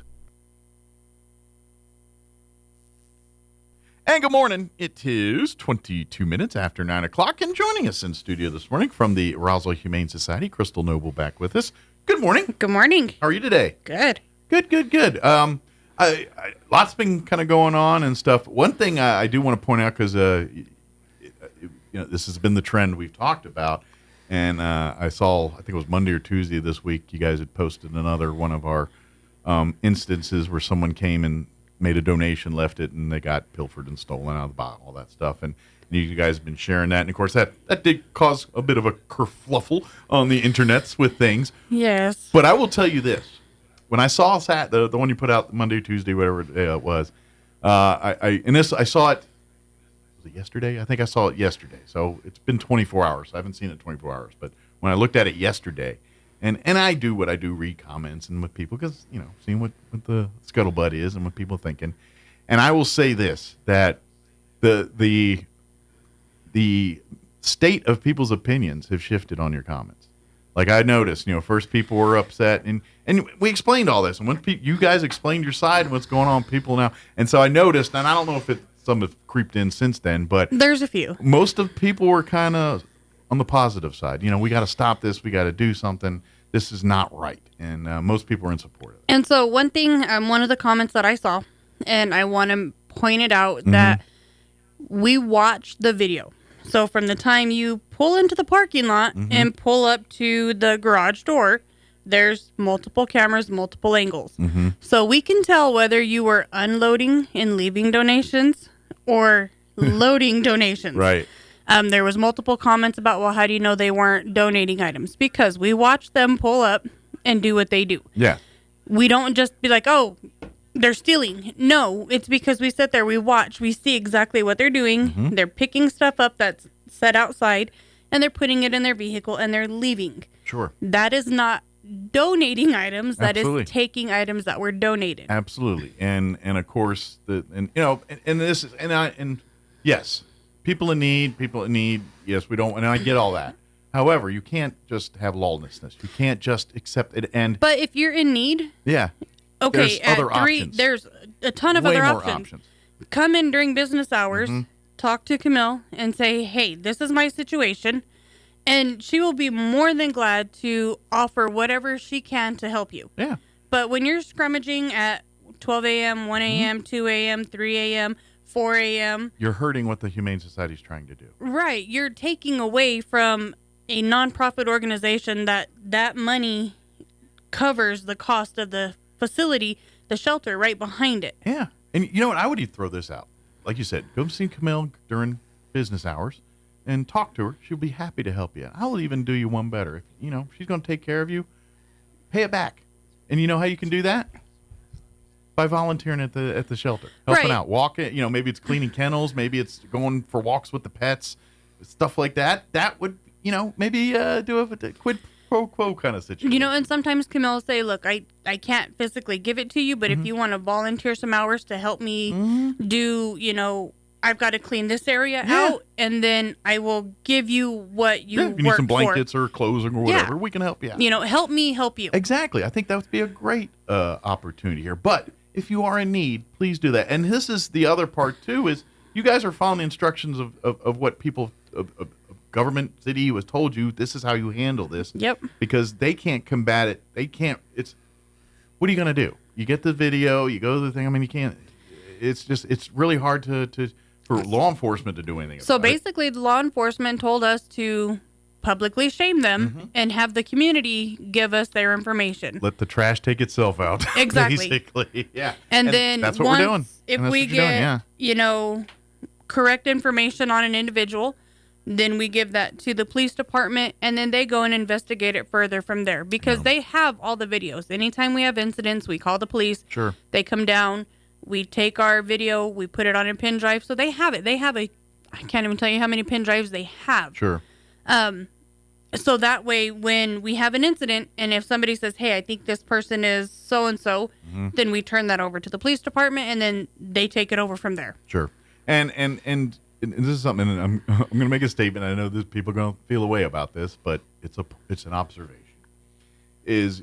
I get it. People are in need, but I've seen most of these posts and the videos and the pictures and the people that are in these videos, and I'm not denying some of them very much are probably folks in need, but not all of those. And just observations. When you see them carrying $1,000 cell phones and driving a car that's relatively nice, a $60,000 truck, yeah, and then they're, I'm like, you may be in need, but maybe you're just bad with money and you need to prioritize some things. Honestly, yes. Or they're taking it, and a lot of times they're selling it on Marketplace. Yeah, and that's what I'm saying. It's not all, and this is the sad part, and this is why people are the way they are sometimes, and I get it, is we all want to help people that are truly in need, but we also know that humans will do what they got to do to get what they got to get and live how they got to live. And so how do we weed all that out? And at the end of the day, you can't. I mean, if you want to give, you give, and that's what you do. But at the same time, when we're dealing with this kind of stuff, when we're dealing with criminal acts being done, you can't condone it. We have to do something about this. Because if this continues to go unchecked, guess what? The Humane Society is going to have to shut its doors. And guess what are you going to do with all them pets? Do you think animal control will handle this? Just based off of the history of what we've been living with and dealing with in this last 20 years since I've been here? Think they got control of this? Nope. That's all I'm saying. This is what we got to, if you want to continue to see the things happen, you got to do your part to tamp this stuff down and stop it. And we've put out numerous areas, numerous times, if you have donations, don't leave them after hours. If your schedule collides with our schedule, call. Make a time. We'll come to the house, pick it up. You could set it outside on the side of your house. We'll pull up, pick it up, and then it's getting where it needs to be without the capabilities of being taken. And then your generous donation is actually coming to help the facility. The way it's intended to be. Yes. So please. And that's the thing too is folks, the generous folks, if you can work with us a little bit here and call ahead, let Camille get a heads up on what you got and let her make arrangements to make sure, like, especially if it's furniture or big things, but even clothes and stuff like that, if you can bring it during business hours and times where it's not sitting exposed at any length of time, because it and to be honest, The people that are doing this know the hours, they know the routine, they know how everything's going on in the park, and they literally wait. And they wait. Yes. And then as soon as somebody drops off, they pull up, they take it, they take off, they come back, and then they drop off what they don't want and pick up something new. Like it's a habitual, like it's their nightly routine, like a job. Yeah. And so that's what we're combating here. And so the public, you can help. If you do recognize the people in some of these, report them. Let's get a track record going. Send us a private message so that way we can turn that over notify to the police and let police do what police do. But in the meantime, let's like if you want to make donations, and I get it. Times you're like, I'm not off work till 6. Call during the day. Let's make them. They may even say, you know what? Can you come by on a Saturday? Well, great. We'll figure it out. Yeah, we'll we make can that go arrangement. out Wednesday through. I think Camille's doing some on Tuesdays too. Okay, so Wednesday through Saturdays mostly. Trust me, they will work with you if they but just give them a little bit of play here. Let them. Camille does an amazing job of kind of organizing and keeping everything. There's only so much room. Yeah, but like you said, you can only put so much in there, and unfortunately, some of it doesn't even get there because it literally gets stolen here, and that's the big thing is and I get it. People are like, well, it's donations going. Yeah, but that's not what it was donated for. It was donated for the Humane Society, so to help these animals. Right. If somebody wanted to donate it to people in need, they would have taken it to the Homeless Coalition or other places that provide for people in need. Yeah. And I hate to burn this is the homeless shelter too, just for animals. That's exactly what this is. You're robbing from one homeless shelter to another. Pretty much. That's what it's. You're like, and people are like, oh, it's animals. But I would even make a case. Well, maybe, but this is Roswell, New Mexico. We are arguably one of the worst places in the country for animal behavior and how we do things, and we've created this huge mess, not only for our city but for the region, and then now we're going to do hamper the one thing that's really making the most strides in combating this issue. That's what we're talking about.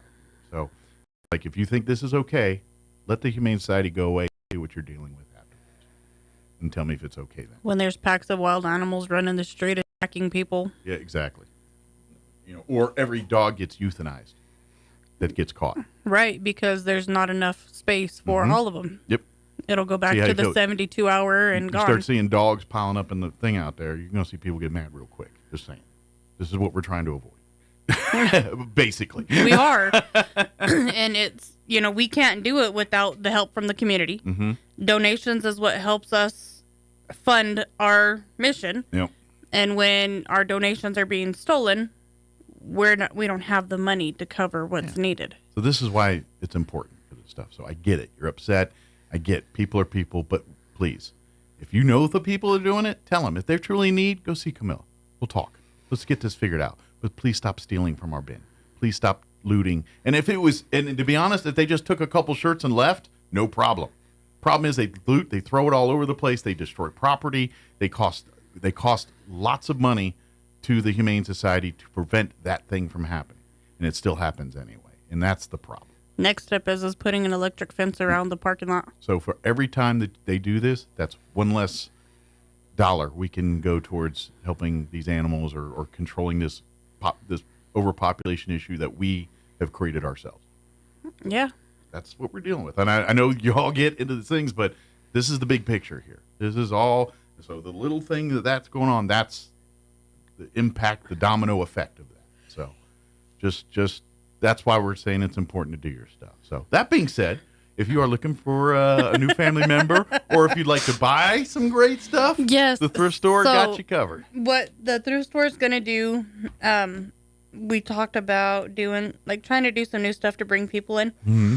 So from the week March 12th through the 15th, in lieu of St. Patrick's Day, all right, it's going to be called Look of the Irish Week. All right. Anything green or any beer steins, okay, are going to be 50% off. Nice. Yes. So any Stein collectors out there? Yes. There's some money in those. There are, but I luckily never find I don't find the right ones. Yeah. I got a couple actually I bought in Germany. I don't know if that matters any. But I got them in Germany. I don't know if that makes them more valuable. I bought them at a gift shop in Germany, like every other tourist in Germany. But so they're probably mass produced, right? Probably not. But I got some. Yeah.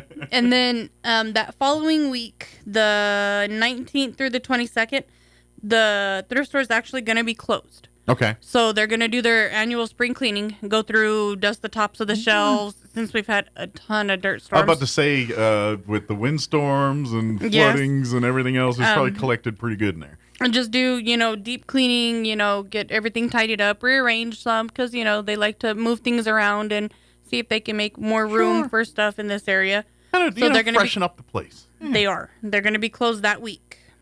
And then the following week, You're that 10 o'clock club that week. Stay home. Don't come out waiting. Yeah, they're going to, I think they're putting a sign on the door at the end of next week to start getting people to understand that they're going to be closed, but still a lot of people will pull up and see the sign on the door. Gotcha. Then they're going to do a spring sale right after when they reopen on the 26th. So it's going to be any winter clothing or winter shoes and boots. Nice. Is going to be 75% off.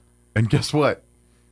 Our I know weather, it's March. It'll be cold again. Just wait. It'll be. Our weather's very much so hold my beer status. And by the way, that's the time you buy this stuff. When Yes. It's, when it's not popular. Now you can get a winter coat for a couple bucks. Right. And so they're going to do 75% off. I think they're going to do it the 26th or the 29th. But I'll have more info on that when I come back. Okay. But for sure, the 12th or the 15th. I've been fighting that sucker for 2 minutes now. It's the wind. Yeah, I know. The 12th through the 15th will be Luck of the Irish. And then on the 19th or the 22nd. Anything green or Steins. Anything green or Steins is going to be 70 or 50% off. Nice. And then they're going to have the, they've already got Easter stuff out.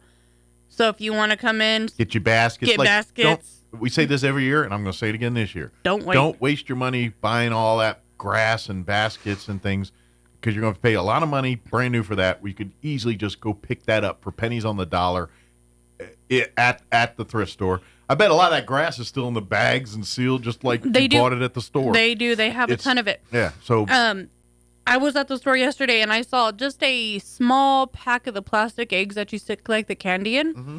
I think it was like 24 eggs. It was like $20. Wow. I was like, why? I know eggs. I was about to say, real chicken eggs are those expensive impacted right by now. bird flu or two? But I was like, wow.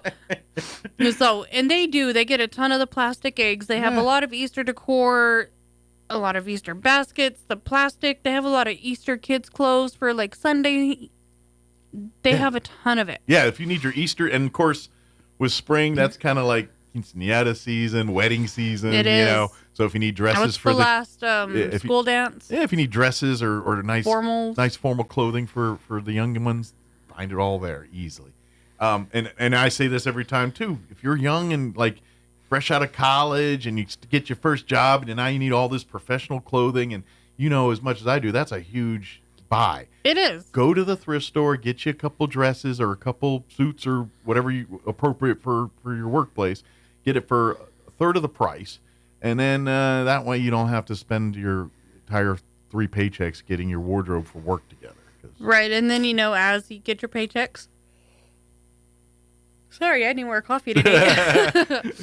It's the clouds in the sky. Right, it's very... you can start building up other ones, Absolutely. but to get yourself started, come see us. And not to mention, if you're first out on your own, you need a microwave and a coffee pot or whatever, you get all that. You could literally house your apartment or whatever at the thrift store. Look, I am telling you, I'm still a grown adult who's been on her own for a very long time, and I still get a lot of my stuff from the thrift store. Yeah, absolutely. Because it makes sense. Sure.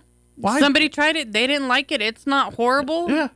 Why spend more money than you have to? I don't care how much money you got. You don't want to spend as much of it if you don't. I mean, even billionaires looking for a deal. You know what I'm saying?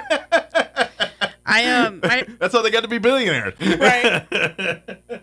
So yeah, come check this stuff out. They have and every dime that you spend goes back to these animals and goes back to the Humane Society. And it helps us to keep housing the animals that we do house, taking Vet care bills. of them the way they need to be taken care of. It is very expensive to take care of the welfare and needs of 20 to 30 animals at a given time. It is, and currently we're sitting at 13 cats and 50 dogs. Okay, so I blowballed it. Yeah. I was like, I don't know, but I'm going to around 30, 40 animals maybe. I have no idea.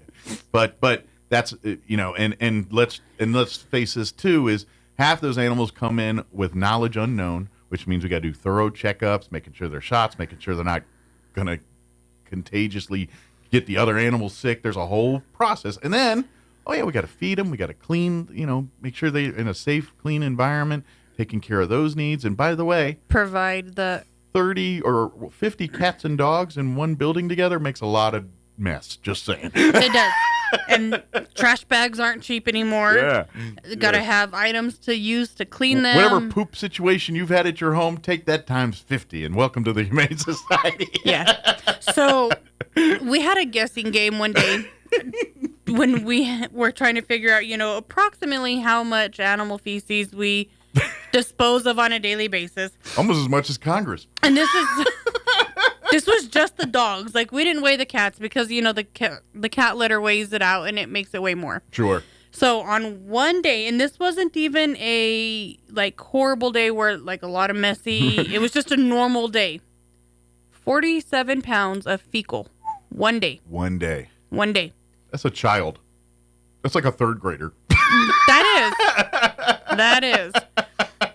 And so we clean, we first come in, we do the deep cleaning, and then throughout the day we continue to scoop and clean and keep it clean. Yeah. So nearly a 50-pound bag of dog food of animal poo out the door, and that's not including cats. And that's just the dogs. A garden variety given day. Yeah, and that's half the the canine population. Right. So that's what I'm saying. It's an incredible amount of work, money, and effort to do that. So please support the thrift store through the Humane Society. Another great way is becoming a member. It is. Anything and anybody can be a member. Your kids, your grandparents, your pets, all can be members of the Humane Society. So we do now. We removed the junior and the pet, and we bundled it in with family. Okay, so we got a family pack now. Yeah. Gotcha. So it's just family. So it covers. So they can be in, but it's all. Y'all get to share the card. Yep. Yes. So it's bundled into family. So, you send in a $50 check, and that covers everybody that lives in your house. Your pet rock, your turtle, your snake, your hamster, guinea pig. And that money you're donating for your membership goes back into paying vet bills and all the daily work that goes on at the Humane Society. It does. And plus, this also funds the bigger projects, too, when the roof needs fixing or whatever and things that insurance won't take care of. Guess where that money comes from? The same place the other money comes from. And we see our weather is on a mission to make everybody very uncomfortable. Mm-hmm. So here soon we will be hooking up our swamp coolers. And we all know that everybody's water bills doubled a while back. So without us running water bills right now, our water bill is almost $500. Our air conditioner, sorry. So imagine what it's going to be when it comes summertime when we're running all 11 of them to keep the animals cool. And not to mention, that's a lot of heat being generated off all those bodies in there. Right. So it's a swamp cooler, which we all know swamp coolers suck. So they do the best they can with what they do. But at the end of the day, it's kind of backwards technology. The refrigerator just works. It really does. That's the biggest shock because I didn't. Coming from Maryland and with humidity, swamp coolers, they don't know what those are out there. They don't exist. Yeah, they don't exist. And so when I came here, that's when I first heard of them. And then I was like, and then I started learning about it. I was like, why would you want one of these? They're fine if you never have humidity, ever. New Mexico's not one of those places. I'm not saying we have a lot of humidity, but there are days where it's humid. And when it's humid, those things are useless. And when it's 100, they only cool at 15 degrees on their best thing. So we get 100, nice, comfortable 85 in your house. I mean, that's not comfortable. No. 45 is comfortable. So, to get me to understand the swamp cooler, no. Short of that's all you got, all right. But if you have a choice to put something in, I would never put swamp cooler. Mm-mm. But that's just me. No, I agree 100%. I am not a swamp cooler person. Matter of fact, I'm changing subjects, but it's in the thing, but real quick. If I had my druthers in building new and all that, I'd look at geothermal, where they dig a hole in the ground, and basically your utility costs, because the Earth's core is the constant same, and they use the same thing to cool and heat your home. It's good for the environment. My brother-in-law uses that in California. It's good for the environment. It's low utility bills. It's not a lot of moving parts. It's It's way more efficient, cheaper, and works equally as good as refrigerated air. So that's what I'd look at. And they offer it here. Matter of fact, if you want to see a working example, go to the is it PVT? Or no. CVE, Central Valley Electric office in Artesia. That building is heated and cooled by geothermal. So, anyway, back to the dogs. No, I'm just laughing because swamp cooler bad, geothermal good. Yeah. Sums it up. Yeah. We have the quarantine is over. Good. Everybody's good. Good. The distemper outbreak is broke. Yeah. Good. So, and like I said, we did not do the actual testing just because it takes a really long time to get the results back, and in that time you do spread it. Right. And they're not good results. They're not accurate results. By the time you get them back, it doesn't give you a clear picture of what just happened. So basically, the vet said possible, and so we just went, they go to school for all these years. I'm pretty sure they know what they're talking about. Doctors are doctors for a reason. Mm-hmm. So you went with the doctor's advice. We are clear. Nobody has had any more issues or any of that. So we are open back up to start doing adoptions and all of that. Excellent. That being said, come on down. Come if you're looking to make a pet a part of your home. These dogs and cats are the best. And I tell you this because this is, again, as a pet owner, my personal experience. I know people love, especially when they get the dogs. I got to have my bulldog or my King Charles, blah, blah, blah, blah, whatever it is. Blah, blah, blah, blah. I'm telling you. Hey, you do find purebreds from time to time in there, but okay, so purebred didn't. So when we get dogs that come in that are owner surrendered, the majority of them do not have papers. Sometimes we have people that, give us AKC papers. Oh, wow, okay. So we had a dog come in, and I've been there for a long time. So looking at dogs, I'm like, okay, this looks like this. And so this dog was a German short-haired pointer. And of course, we call them crosses, mixes, because we don't have the papers to say, hey. Well, honestly, I was like, I don't think he's a purebred, but he looks pretty close to, Sure. German short-haired pointer. Well, his activity level is extremely high, so we reached out to some rescue groups, and a rescue group in Colorado, All Points West, German short-haired pointer, thank you. They responded back, and they're like, he's a purebred, and I was like, what? What? And she's like, yeah. She goes, he's like not a very great quality. She's like, but paper worthy. he is purebred, and I was like, wow. Nice. So I was like, huh. But yeah, you'll find them there. But, we do. But I will tell you this: if you're like a first-time dog owner or don't have an experience as a dog owner, mutt is the way to go. And this is why. Mutts are generally healthier dogs. Purebred dogs, though they look majestic or whatever you're looking for there, they're inbred. It's like your family just making more of your family with your family. At some point, there's medical problems. And that's what you're dealing with purebreds. That's why boxers have all the snout issues and pugs, and because of constant inbreeding, they now look like this. And and that's kind of what's going on. It is. So get a mutt, get a German Shepherd, a pug mix, or whatever it is. Just those dogs are healthier. And I will even throw this out there. They're generally smarter. Like if you're trying to teach dogs tricks and stuff, mutts are generally much more receptive to training than purebreds are. Just my personal experience. But I concur. Yeah. It's just, so if you're looking for a family dog, don't be worried about the breeds and all that. Just find the one that's good temperament, that's good with your family, that jives with your family. It doesn't matter if it's a poodle or a short-haired whatever or any of that hot nonsense. Now, if you do have like allergies, sure, then we need to talk. Yeah. But I will tell you, there are a lot of mixed breeds that don't shed either. So they don't have to be a purebred. Sometimes they got bred into that where they got that trait from that side of the dog that they're right. So talk and ask, but put it this way: personality, and that is going to go, because that's at the end of the day what's going to make the family great is when the dog is integrated into your family and you treat it there, and all the funny moments. Like if you're looking for the America's Funniest Home Video moments with pets and stuff, that's all because those are pets that are incorporated in the family, and they do what they do. Yeah. And the fun ensues. So, So when your dog does the goofy things, it's because they're, it's like cats and everything else. That once they get comfortable and in your world, you see the personality. You see what the cool part is. We had 2 cats adopted on Tuesday, Chip and Blimpy. And Blimpy, I named him after the Goodyear blimp. Got a little porker. 24 pounds. Woof! Luckily, he was able to lose weight and get down to a First in line at the food run, huh? slim 17. Nice. Much more svelte. But great personality.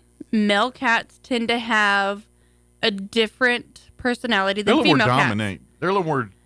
They're more pushy for affection. Yeah. As to where a female cat is, I'll take it when I want Sure. it. But then you have your female cats that are just as pushy as male cats. Yeah. I point to my Hannah. Tortoiseshell. I have 2 tortoiseshells for you, by the way. I Princess can't, and Tabs. I can't walk around my house without the cat yelling at me for attention. It's literally a thing every day. I get home and I go this place. The cat's meow, meow, meow. That's just. They're like, what? I don't know. She just wants me to pet. And then I go to pet her. She runs away. So this is what she does. It is the game. I want you. You want me now. I don't want you. Exactly. But we have a couple of young adults. They're about a year, so just getting into the adult age. Okay. We have Still got a little kitty brain in them, but Mhm. but they're full grown or about as grown as they're going to get. and then we have some adults, Okay. a couple of years old. We have a couple that'll be coming out of quarantine, not just quite yet, but they're adults. We Good. have a Blimpy Jr. Ah. He's not quite as big, but a Blimpy Jr. He's got a half mustache. Right, he's a 6-inch sub. Yeah, he's not the whole foot long. Yeah.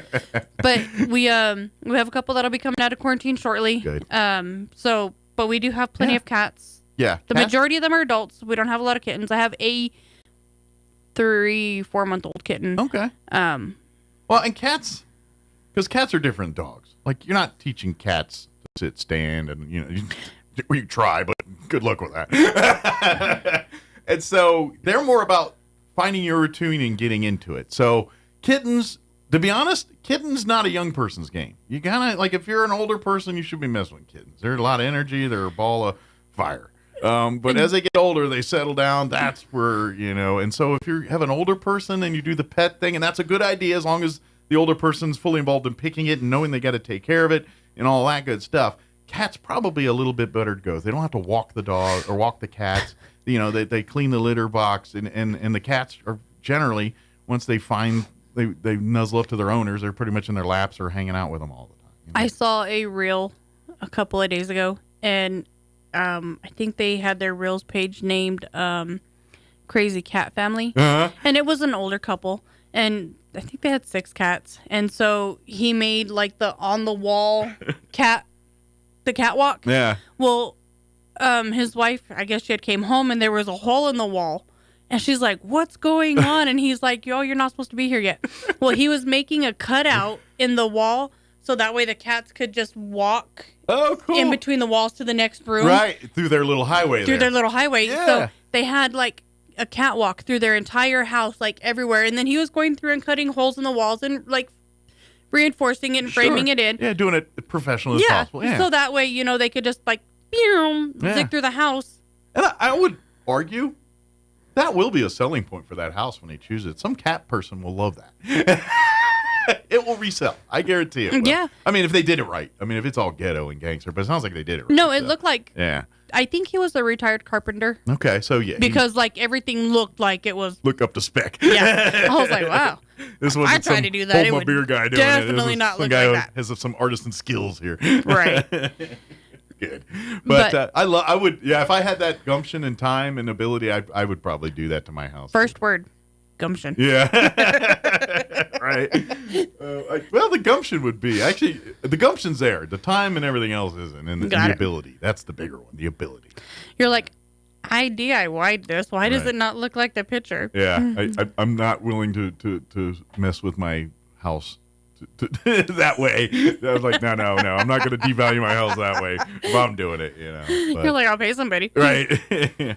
But again, this is the beauty of cats. Please come down. So, and I highly recommend if you are looking for maybe a grandma or grandfather that's looking for, some company at the house, cats are a good option here. But again, this is for seniors that can still take care of themselves and still, if they can't get around, then they don't have no business being a pet, because at the end of the day, that pet's going to be a bigger burden than a help to them.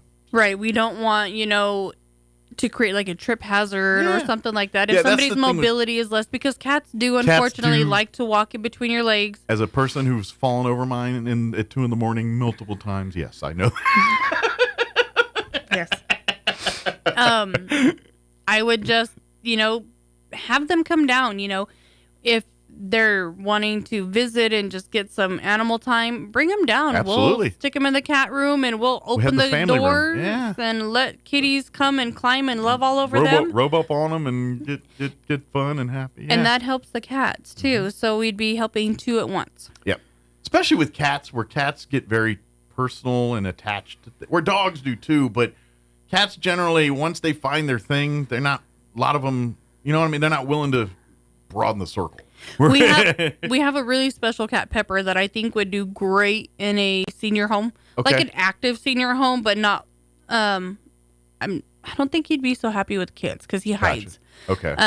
But great in an adult home, very affectionate. Like his motor is loud. When he purrs, you could hear it in the other room, huh? Yes, you could feel it vibrating in your body when he's purring.